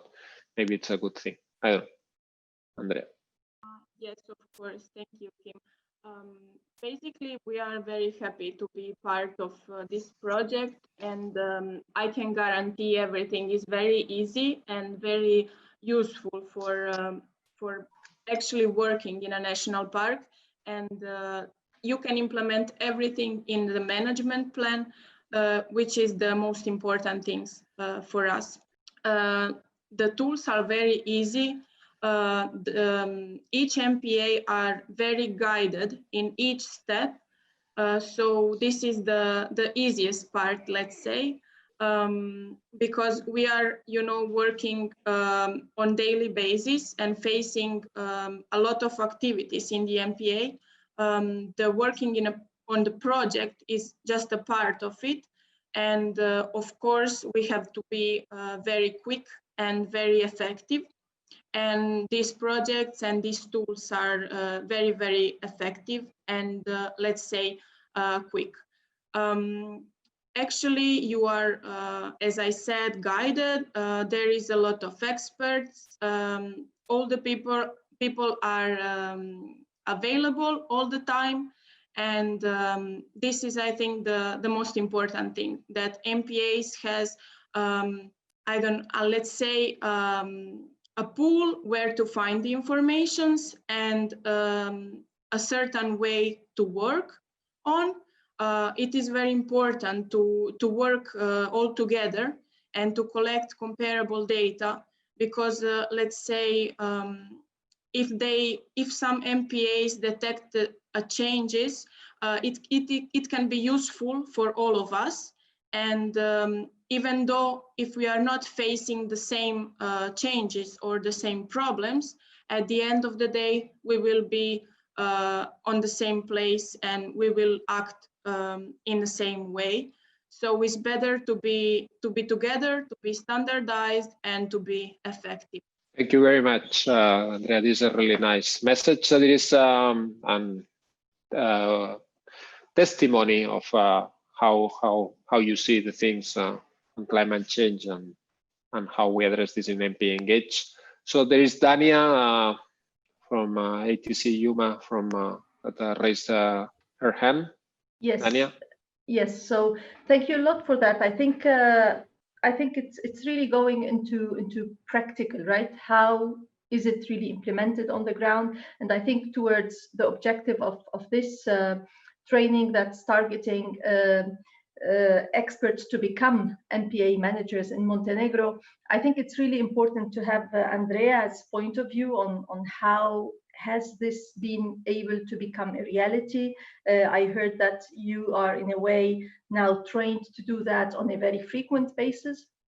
So I think the learning curve is something interesting to also somehow engage with the neighbors of Montenegro, especially, I mean, in your case, Andrea, it's really more or less the same environment that you will be, or they will be engaged with. So I think it's really interesting to see, I mean, how much time did it take, how difficult it was as a starting point or not, what did you have somehow to change in the way the MPA was working to including these tools, and somehow to be able to monitor that with a certain easiness, or whether there are some bottlenecks that are important maybe to share. I think these are very interesting things that might be interesting to hear now on the one hand. And another point that I have, so sorry, two questions, how to scale that up. So in a way, we have MPA networks as well. We have MetPan, we have AdriPlan, we have AdrionPan. I think it's Adrion or AdrioPan, I'm not sure. So these are these networks that want to scale up these best practices. So how then, I think Marianne is here as well, how does MetPan and the other PANs think about doing that, especially in these, I think you're setting these training centers, right, that you mentioned, to become like a support system that's always there for capacity building. So how can we ensure a longer term of these projects? I mean, sadly speaking, we all are tied up with time. We need to finish everything by June 2022. how can we then, through what you are doing in these training centers and so on, ensure that this is really going and becoming a longer term supporting capacity there? So two questions, one more to Andrea on the curve, the lesson curve and so on, and the other one to maybe Marianne and others that are engaged in these networks. Okay, thank you, Dania. I will start then with the first one. We are actually in a very first beginning of the project. As you know, the COVID is not helping us a lot, but we are on the schedule with all our activities, which is great. Dealing with bottlenecks, beside Corona, I will say, it's actually something that you face every day. It is a lack of data sometimes. It's a lack of time sometimes. But this is something we have to work on every day. So the project is not something that is external or something that we are not dealing with every day.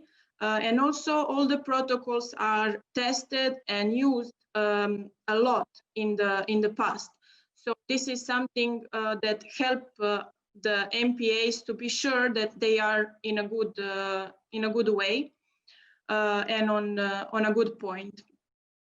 Something we are for sure dealing with is to make sure that in our management plan and our focus start to become more the climate change, because it is something that happens all day, everywhere. So we need to adapt and see which are our weakness and most important species and habitats, and start maybe to work on them better. Start to have long-term data collection, and for sure this will be something that we have to focus on. Maybe we have to select some species because we cannot work on everything, so we have to start from something. We will select some topics, some habitats and some species, and we will start. And then with the time and with more knowledge, and I hope with more projects, we will be helped, and it will be easier for us to tackle this challenge. Actually, after MPA Adapt and now after MPA Engage, I'm sure all the MPAs will have the tools to start and to actually become part of this project and part of this movement that we want to share with the people, that we have to act in our MPA, but we have to think Mediterranean, so we have to face the changes all together, because all alone we are just a small MPA in the Adriatic. But together we are a Mediterranean community that can make changes and can face all the bottlenecks, all the time problems, and everything that came to us. Thank you, Andrea. And I don't know if Marianne is still here. Yes, I am. Yes. Okay. Great. Can you hear me? Yes. Yes. Yes. Maybe just to answer to your second question, Dania, and probably I will repeat myself, but as I was quite quick before, it was highlighting the process we are developing now. Okay, just a second. I will start my camera. Okay, now you can see me. Obviously we have very nice outcomes, but coming from those several projects, and our idea is obviously to sustain in a way everything that is produced through the MPA Networks project, but also with the link we have with the Engage and also other ongoing project developing also other kind of training. So as I was saying, we developed a regular training program, and through the MPA networks, we're starting to test some modules. So I was saying in our project, we only target fisheries, mobile species, and financing. And the idea is after the project to integrate also other topics, and we will work in close collaboration with several key partners in the Med. So for the moment, the training program, this is something we developed since the idea, was developed since several years with WWF Mediterranean and Conservatoire du Littoral, for instance, in France. And now this is really the operational phase, and we have now the opportunity with the MPA networks to test that and to include directly MPAs in the heart, since there will be training centers. So that's great. For instance, Brioni, they are testing their protocols now with the climate change, and in the next future, they will be able to host a training session on this subject. So I'm mentioning now Brioni, but it can be also any other MPA. So that's the idea, to have something that will be repeated over time, even after the end of Engage and MPA Networks project. This is really our goal, to sustain everything on the long term for the MPA managers. So I don't know. Yeah, thank you. I would add that the tools and the approaches that we are proposing are really cost effective. We are trying to look as well at the sustainability of the approaches that we are. This is why we are proposing, for instance, in our case, data repositories, video tutorials, in a way that the trainings, the face-to-face trainings or the trainings, the capacity buildings are necessary. But if we have these tools available, like the video tutorials, it's something that the people can reuse and reuse and reuse and use to multiply the potential of training in across the MPAs and the MPA managers. So I think that this is really important. Of course, we need resources and we need the support, but the governments or the administrations, or they have to see these the approaches that we are using or that we are proposing in that for them it's going to be good. For the NPAs, it's going to be good for them, because they will be getting the right information at the local or at the national level, but as well with this layer of coordination at the Mediterranean level, which is something that is already sick in the, for instance, in the Barcelona Convention and the MAP and the MSDF. So this is something that we are from the bottom up, I would say, we're providing what they are asking from the top down, right? So I think that it's a win-win situation, and we have to push for this, for the adoption of this kind of approaches. And of course, maybe there are some of the things that we are proposing that are not so working so well, but we have to try to go in that direction, and then rectify and fine-tune the developments or the propositions that we have. Okay, so thank you very much. So we will move, I don't see any other raised hands or any other questions. So we will move to the next presentation by Francesco Di Franco from Torre Huacheto. So Francesco, if you can share your screen. And this is another example on, so Torre Huacheto is not a partner of MPA Engage, but somehow they benefit from the developments in the other projects, and we are really happy to see this. And they are going to show us how how they are approaching the issues of the monitoring, for instance, in Torre Huacheto, and how they are using some of the tools that we develop. So the floor is yours, Francesco. Okay, can you see the presentation? Yeah, and you, and we hear you. Good morning to all. I'm Francesco De Franco from MPA of Torre Huacheto. First of all, I will briefly stress the importance of the role of the MPAs and networks of them to improve the resilience of ecosystems to face climate changes. As you know, IG target number 11 has been set as 10% of coastal marine areas effectively conserved and managed.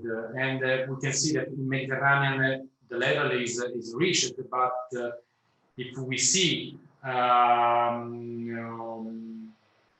only this percentage, only the 9% is a real marine protected area, and the surface is more taken by the Pelago sanctuary. But if we see beyond the presence of a management plan, or the implementation of management plans, or the presence of integral protection areas or no-take zones, we can see that the percentages are very low. So we need to start from this point, because as MPAs we can be a key actor in facing the climate changes only if we work in an effective way.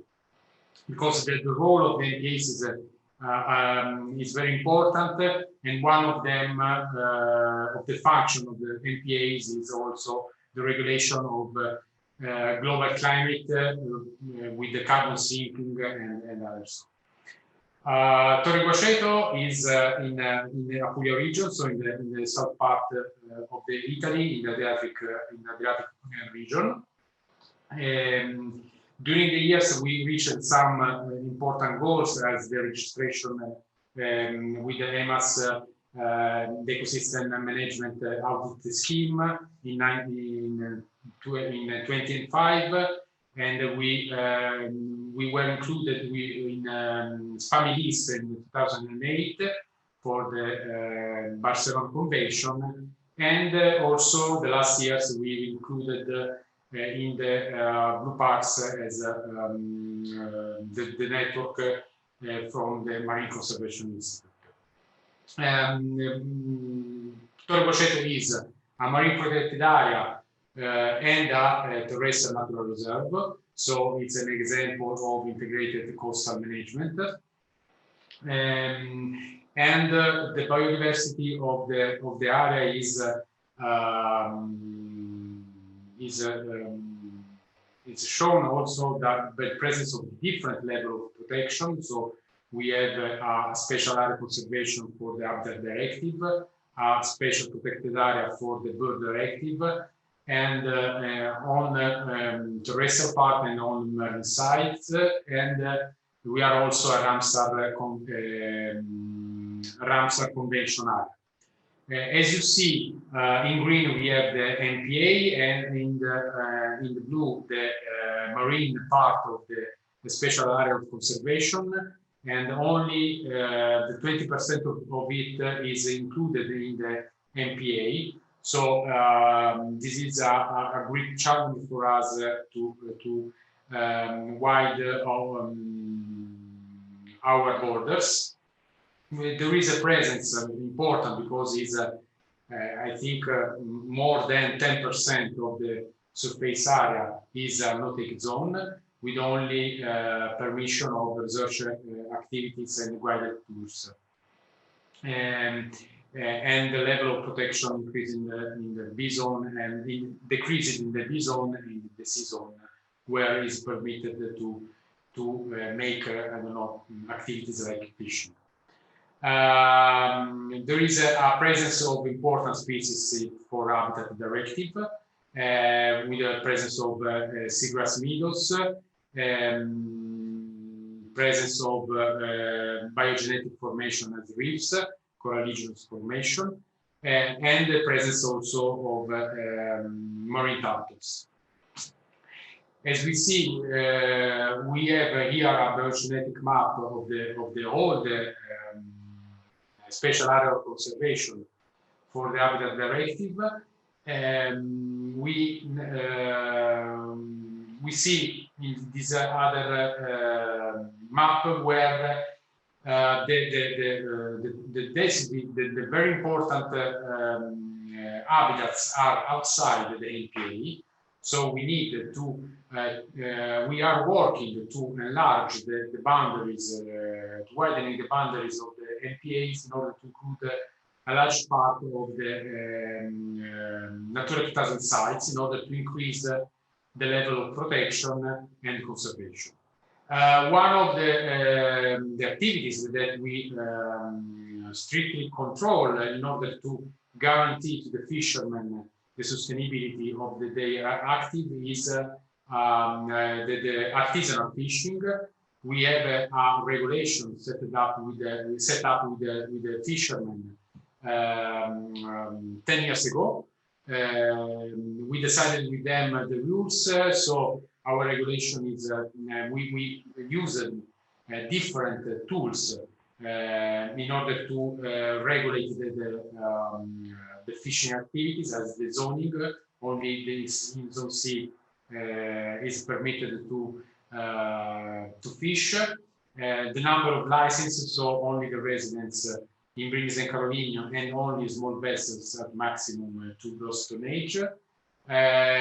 We set up with them the frequency, so each fisherman is permitted, is allowed to fish only once a week, and we set up with them also the length of the fishing nets, only trammel nets and the mesh lines, and they collaborate with us in the scientific monitoring, because our regulation is foresee also the possibility to change the rules if we see the decreasing of the level of catches. In fact, during this month, they are set to have a month of stop of fishing activities during the month of November. But the results are disaster results of this type of regulation. So they take double inside than outside, and we want, in according with the other fishermen not allowed to fish inside the MPAs, to apply these rules also outside the MPA in the special conservation area for the Natura 2000. We made our evaluation of the natural capital of the MPA.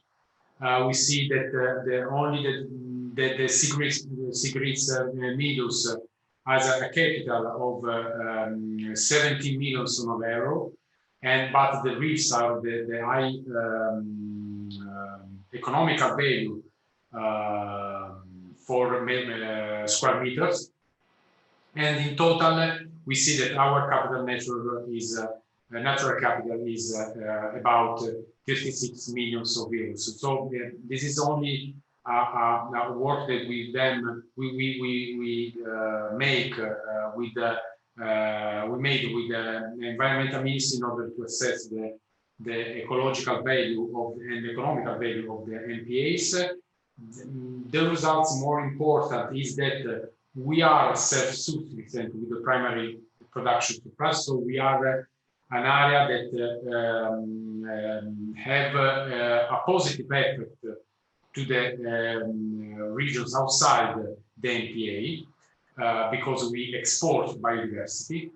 And another important result of this research is that for each euro invested in conservation, we generate more or less 11, 12 euros of benefits, direct and indirect, for the socio-economical context of the MPA. That is very important because it stresses the importance of the marine protected areas for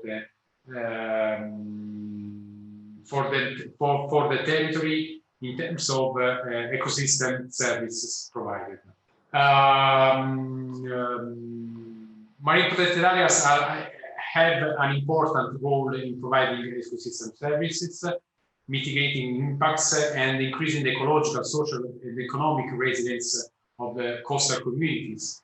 Now I try to give you some examples of how some actions are related with the climate changes. This is one of the projects. Is a project that MySea, called MySea, is aiming to strengthen the sea turtle recovery center network in Apulia region. One of the actions is to track the marine turtles with the satellite, but also to use marine turtle as intelligent buoys in order to register some environmental indicators as temperature and in the water in the water column when they are in immersion. So we can use with the Institute of Euro-Mediterranean Center of Climate Change in order to explain the behavior of the species according with the climate changes, and also to give to the research center also more data in order to define to well define the models in the climatic models. Other action that we made is also the geomorphological and sedimentological surveys to define the use of tourist beaches, because it's in this part of the Adriatic, the erosion of the coast is a very important driver. So we studied about also the impact of the touristic presence on the beaches in terms of sand potentially removed by the people, and we monitored that during a period of from 2013 and 2017, we lost about 3 cubic meters of sand per year.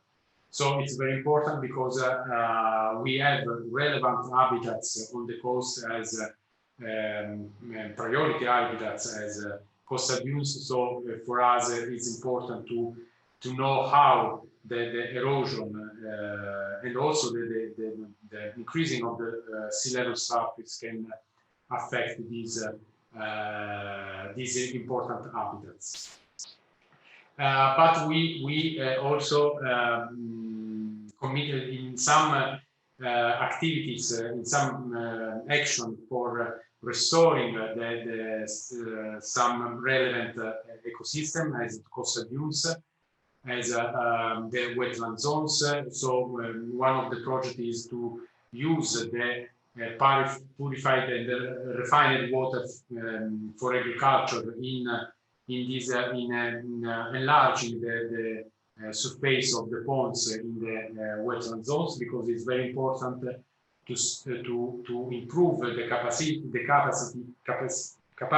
this ecosystem to face the effects of the climate change as sea level rising and erosion. But we are also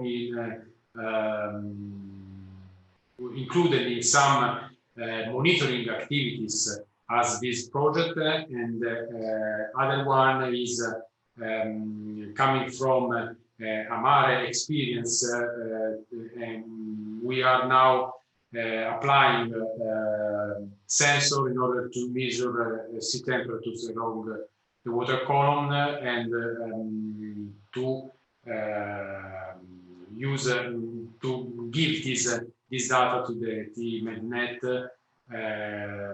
in order to improve the collection of data about temperature of water. Okay, thank you for your attention. Thank you very much, Francesco, and thank you all. We are all brave. I think that we have to make a round of applause for everybody, because we started to be at the beginning about 40 people attending the webinar, and we are 37 now, so almost 100% of presence through all the time. So congratulations to all of you. So it's time for questions again, and since we are running behind on the schedule, and I have been asked to reduce the time for questions, just to try to finish not later than 1:45. So let's see if there is any question. Thank you, Francesco, because you saw with the presentation what are the issues that you are dealing with for the management, and how you, through this collaboration, again, you put another actor. The Greenpeace in Italy is running this project on climate change, and through this contact you get you are implementing one of the protocols that we developed in the framework of MP Adapt, MP Engage, and well, it was previous to this, but you joined this network that you show. So this, I think that this is another example on how, not only through the projects, but the Greenpeace, which is an NGO, they took these protocols and they are promoting them to be implemented in MPAs and outside MPAs, but I think that this is another example. I don't know if you can comment on this while we are trying to see if there is any other questions. You can comment on this, how it worked, this connection with Greenpeace, Francesco? Excuse me? If you can comment on this issue of Greenpeace that is providing this, how it worked for you, the implementation of... Well, we started to implement this idea in order to follow Amare pilot action with the MPA Adapt, I think. Yeah. Like a crossover between the interaction between the two projects, and now we are knowing about this. The Greenpeace called us in order to improve this campaign in the MPA, in order to use the sensors and to put this data inside the TMedNet. Okay, that's great. Thank you. So I'm going to invite all the speakers of the session to open their cameras, and just to see, we will wait. Well, we have more or less 10 minutes to open discussions, but or questions if there is any. Otherwise, maybe if there is something that you wanted to, that you, after your presentations, because sometimes this is what it happens, that you finish the presentation and the question say, I wanted to say this and I couldn't say it. Maybe you can take the time if there is no other questions coming from the audience. Ernesto, Elena, Fabio. Yes, Tim. Yes. I have looked on the chat of the comment about the scientific data validation of citizen science. I forgot to mention that is one of the risks that we are completely aware. And basically, I understand completely the doubts about the scientific validation of diverse data collection. But in general, I think that there is a lot of potential on that. We have worked on that because sometimes there is some easy protocols like litters, for example. In our experience, we have some scientific papers with Stazione Zoologica of Naples with our data of litters collected by divers around the world in 10 years. And I think it's a shame don't try to create this kind of cooperation. However, I completely understand the scientific point of that. So, and this is the reason why we are working with this project to understand how we can implement the training and how we can need the scientific validation for this data. Mm-hmm. Yeah, well, I make a comment as well in the chat while just a few minutes ago, and for instance, in Sea Watchers and in other initiatives now, when the data is that it's uploaded to the platforms, this data is validated by the scientific team. So of course the protocols that we propose, they are already tested and approved somehow. And besides of this, then there is these teams of scientists that they are validating the data. So I think that we can trust on this. I always say, for instance, that in the sea we need and it was already raised this point by Simonetta there at the beginning of this webinar about the lack of information. And sometimes used to the example of when we think in terrestrial ecosystems, we have maps of the different species of the different kind of forests, for instance. But if you ask what we have for the sea, we have the maps of habitats at the most, as Francesco showed in his presentation. But if I have to ask what is the population of emblematic species like the red coral or the red gorgonian or some big sponges, nobody has the answer because we don't have it. So through the citizen science projects, we can fill this gap in a great manner. So yeah, I push for this certainly. I don't know, Ernesto, yes, if you are here. You know that I really much agree on this point. And of course, if you have to count elephants, scientists can be very good in counting elephants, but also citizens in some way. And what is happening right now with climate change is at least some of the changes caused by climate are of macroscopic dimensions.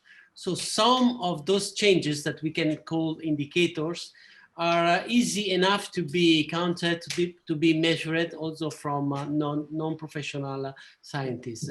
And this is a bit our philosophy, and this is also the key and the explanation why this collaboration with PADI and with the recreational diving industry is working so well, because some of the indicators that we are adopted are easy enough to be also transferred to a completely different domain, that is the domain of people that are interested to nature, but they are not scientists. So, but that was my comment. Okay, thank you. There is Francesco that raised his hand. Francesco. Yeah. About citizen science, sometimes I think as manager, sufficient data is better than no data. So maybe sometimes we need to face some problems, and we don't have financial resources or time to have a very scientific survey about some topics. So maybe the citizen science could be an help in the management, because maybe you can have a qualitative description of some aspect, and also have an involvement of specific stakeholders that is a second, I don't know, the second level result. Yeah, thank you very much, Francesco. There is Ivana from the Ministry of Sustainable Development of Montenegro. Thank you. I just wanted to indicate that in the chat there was also a question that I liked from Serena. She asked if the speakers can reflect what would be the most efficient first steps, actions in terms of practical tools for new MPAs just declared. She asked that because in Montenegro will in the upcoming period have the first MPA established. So I think that's a nice question if you can answer. And then just from the first session, unfortunately we are running late, but in the Amare, in the presentation of the Amare project, they showed GeoPortal and they said that they also had something similar for Montenegro. So maybe now we don't have time to show that, etc. But maybe they can provide us with a link in the chat just to see what they collected or what kind of analysis they've done here in Montenegro. Thank you, Ivana. I haven't seen that question, sorry, for the people that posted. I don't know, do you want to answer, Ernesto, what are the priorities or what we can do, at least in the monitoring, and then we give the word to Elena for the vulnerability assessment on what it could be the most convenient or the most ready to use and cost-effective tools to implement?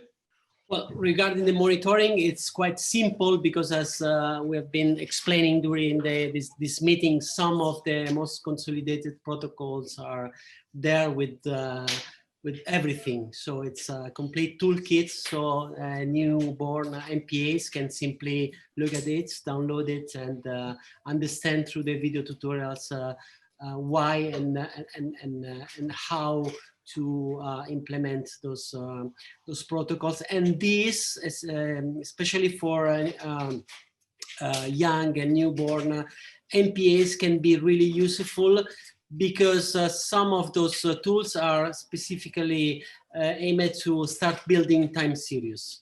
So start tracking the changes in the local level as a direct, immediate importance for marine protected areas. So ideally, we should start from the beginning to monitor those changes. So the newborn areas as these ready to use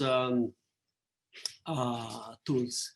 And this is for the monitoring. Then for, of course, management and the adaptation issues, this is a more complex action that can be taken with respect to all the great differences both on the ecological system and the social system that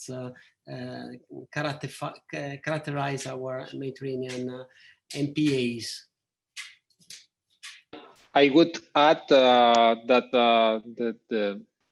one of the added value of applying these protocols is that you will become, or the new MPAs, they will become part of the network, part of a community. And there is this move of making these training centers, but besides of this, they will see that other managers or other MPAs near them, they are using the same protocols and they can ask directly to them while attending, of course, the capacity building that can be organized. But in the meantime, they can look for this. And I think that this is really valuable as well to use. I don't know, Elena, we have 1 minute if you want to make any comment on yes, this. Thank you, Kim. I just want to add that for the vulnerability, it would be in the context of, for example, planning adaptation actions in the MPA, adaptation to climate change. So we think that doing this vulnerability assessment is a very useful tool. Of course, the best information you have, the quality of the results of the vulnerability assessment. And so this is it is very important with what Ernesto said about starting the protocols and start getting information and data and time series. This would greatly improve the decision making that you can do from the vulnerability. But however, the tool that we have and the assessment, it can be also useful at an earlier stage because it can be adapted to data poor situations with using expert judgment and other sorts of different data. And this will give us, probably this will give the MPA an idea of the gaps in information and priorities that are important for adaptive planning.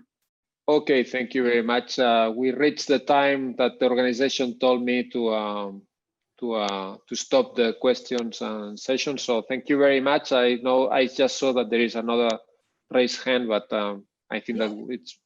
Sorry to interrupt. Take it then. If there is one raised hand. Well, they say Dusan. I don't know if say. Yes. Do you hear me? Yeah. Yes. Hi. I want just to use the opportunity to stress a fact that in Montenegro, preparation of some MPAs is now lasting over 10 years. So we have quite enough data.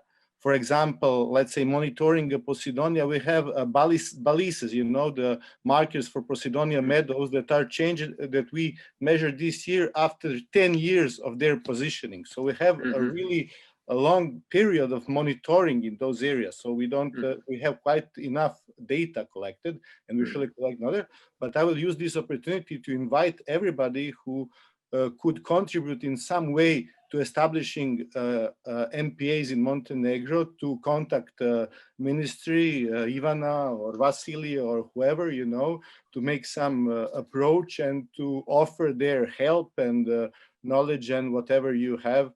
And it will be appreciated from our side in Montenegro. Thank you very much, Dusan.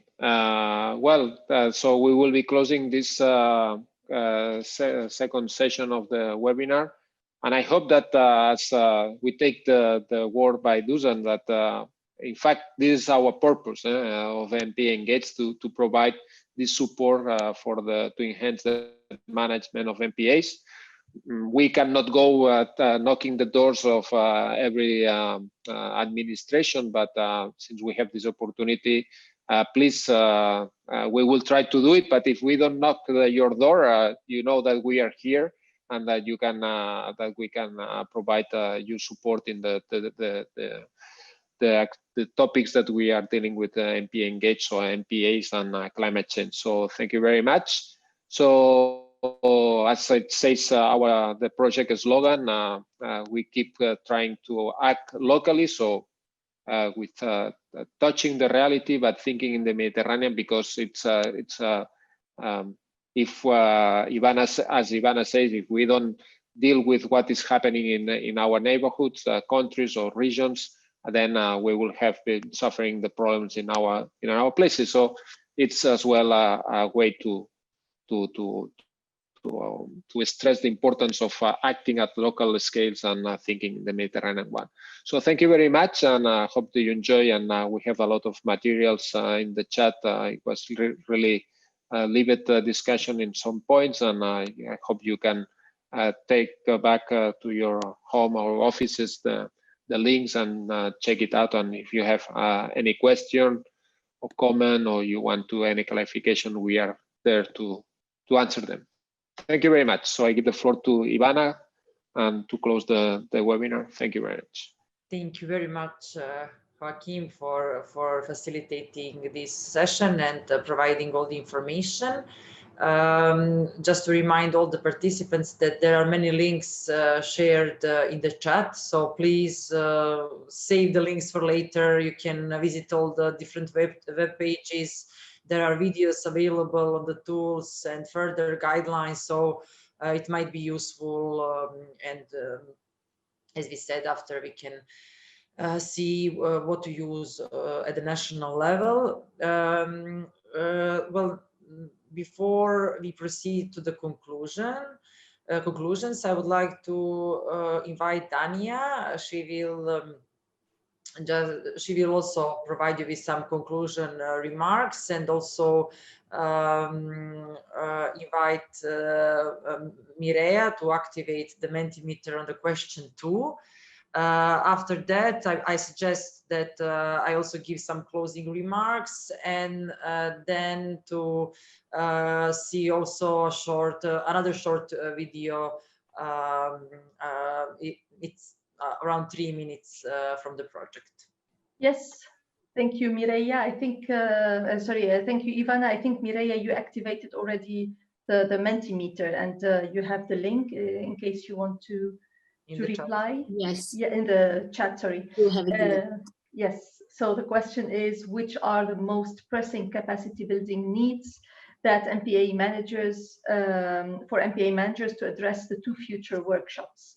So as we mentioned, there are a series of workshops, and that's the first one. What do you think would be the priority to you for the upcoming 1 or 2? So that would help us also see whether what we had planned for with the ministry is useful, or whether we need to think about another priority. Mireia, how much time do we have for this? We can give like some more seconds, and I will share the results so you can see. So yeah, we have received 10 answers. You can still vote, but if you want to follow with the conclusions, I can give the question open so people can still write their answers. Yes, so from my side, as I'm taking the floor, I really would like to thank everybody. As Joaquin mentioned, it was really good to see that people were interested and stayed the whole session. It was long, it took the whole morning, but I think we were not able to do it differently, to give a bit of an understanding of what is happening in the frame of this community at a wider scale as we started, and then to move progressively to more details and hear from practitioners, hear from marine protected area managers, the developments, but also some of the problems and issues that they are still facing. I hope it was really useful for the main, I would say, target that we had in this training, that was really to enlighten a bit the developments that's happening now in Montenegro towards what type of practices there are, what type of tools there are, trainings in that case more focused on climate change, a wealthiness of monitoring tools that could be used, that could be transferred.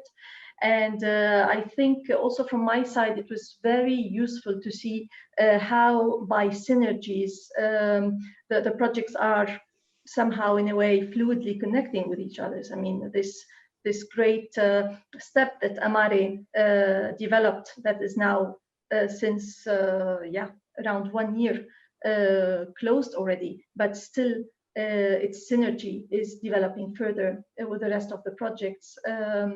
How protected area managers were able to use these tools also, and to have them as part of their daily business, as we saw from the case of Torre Guacheto.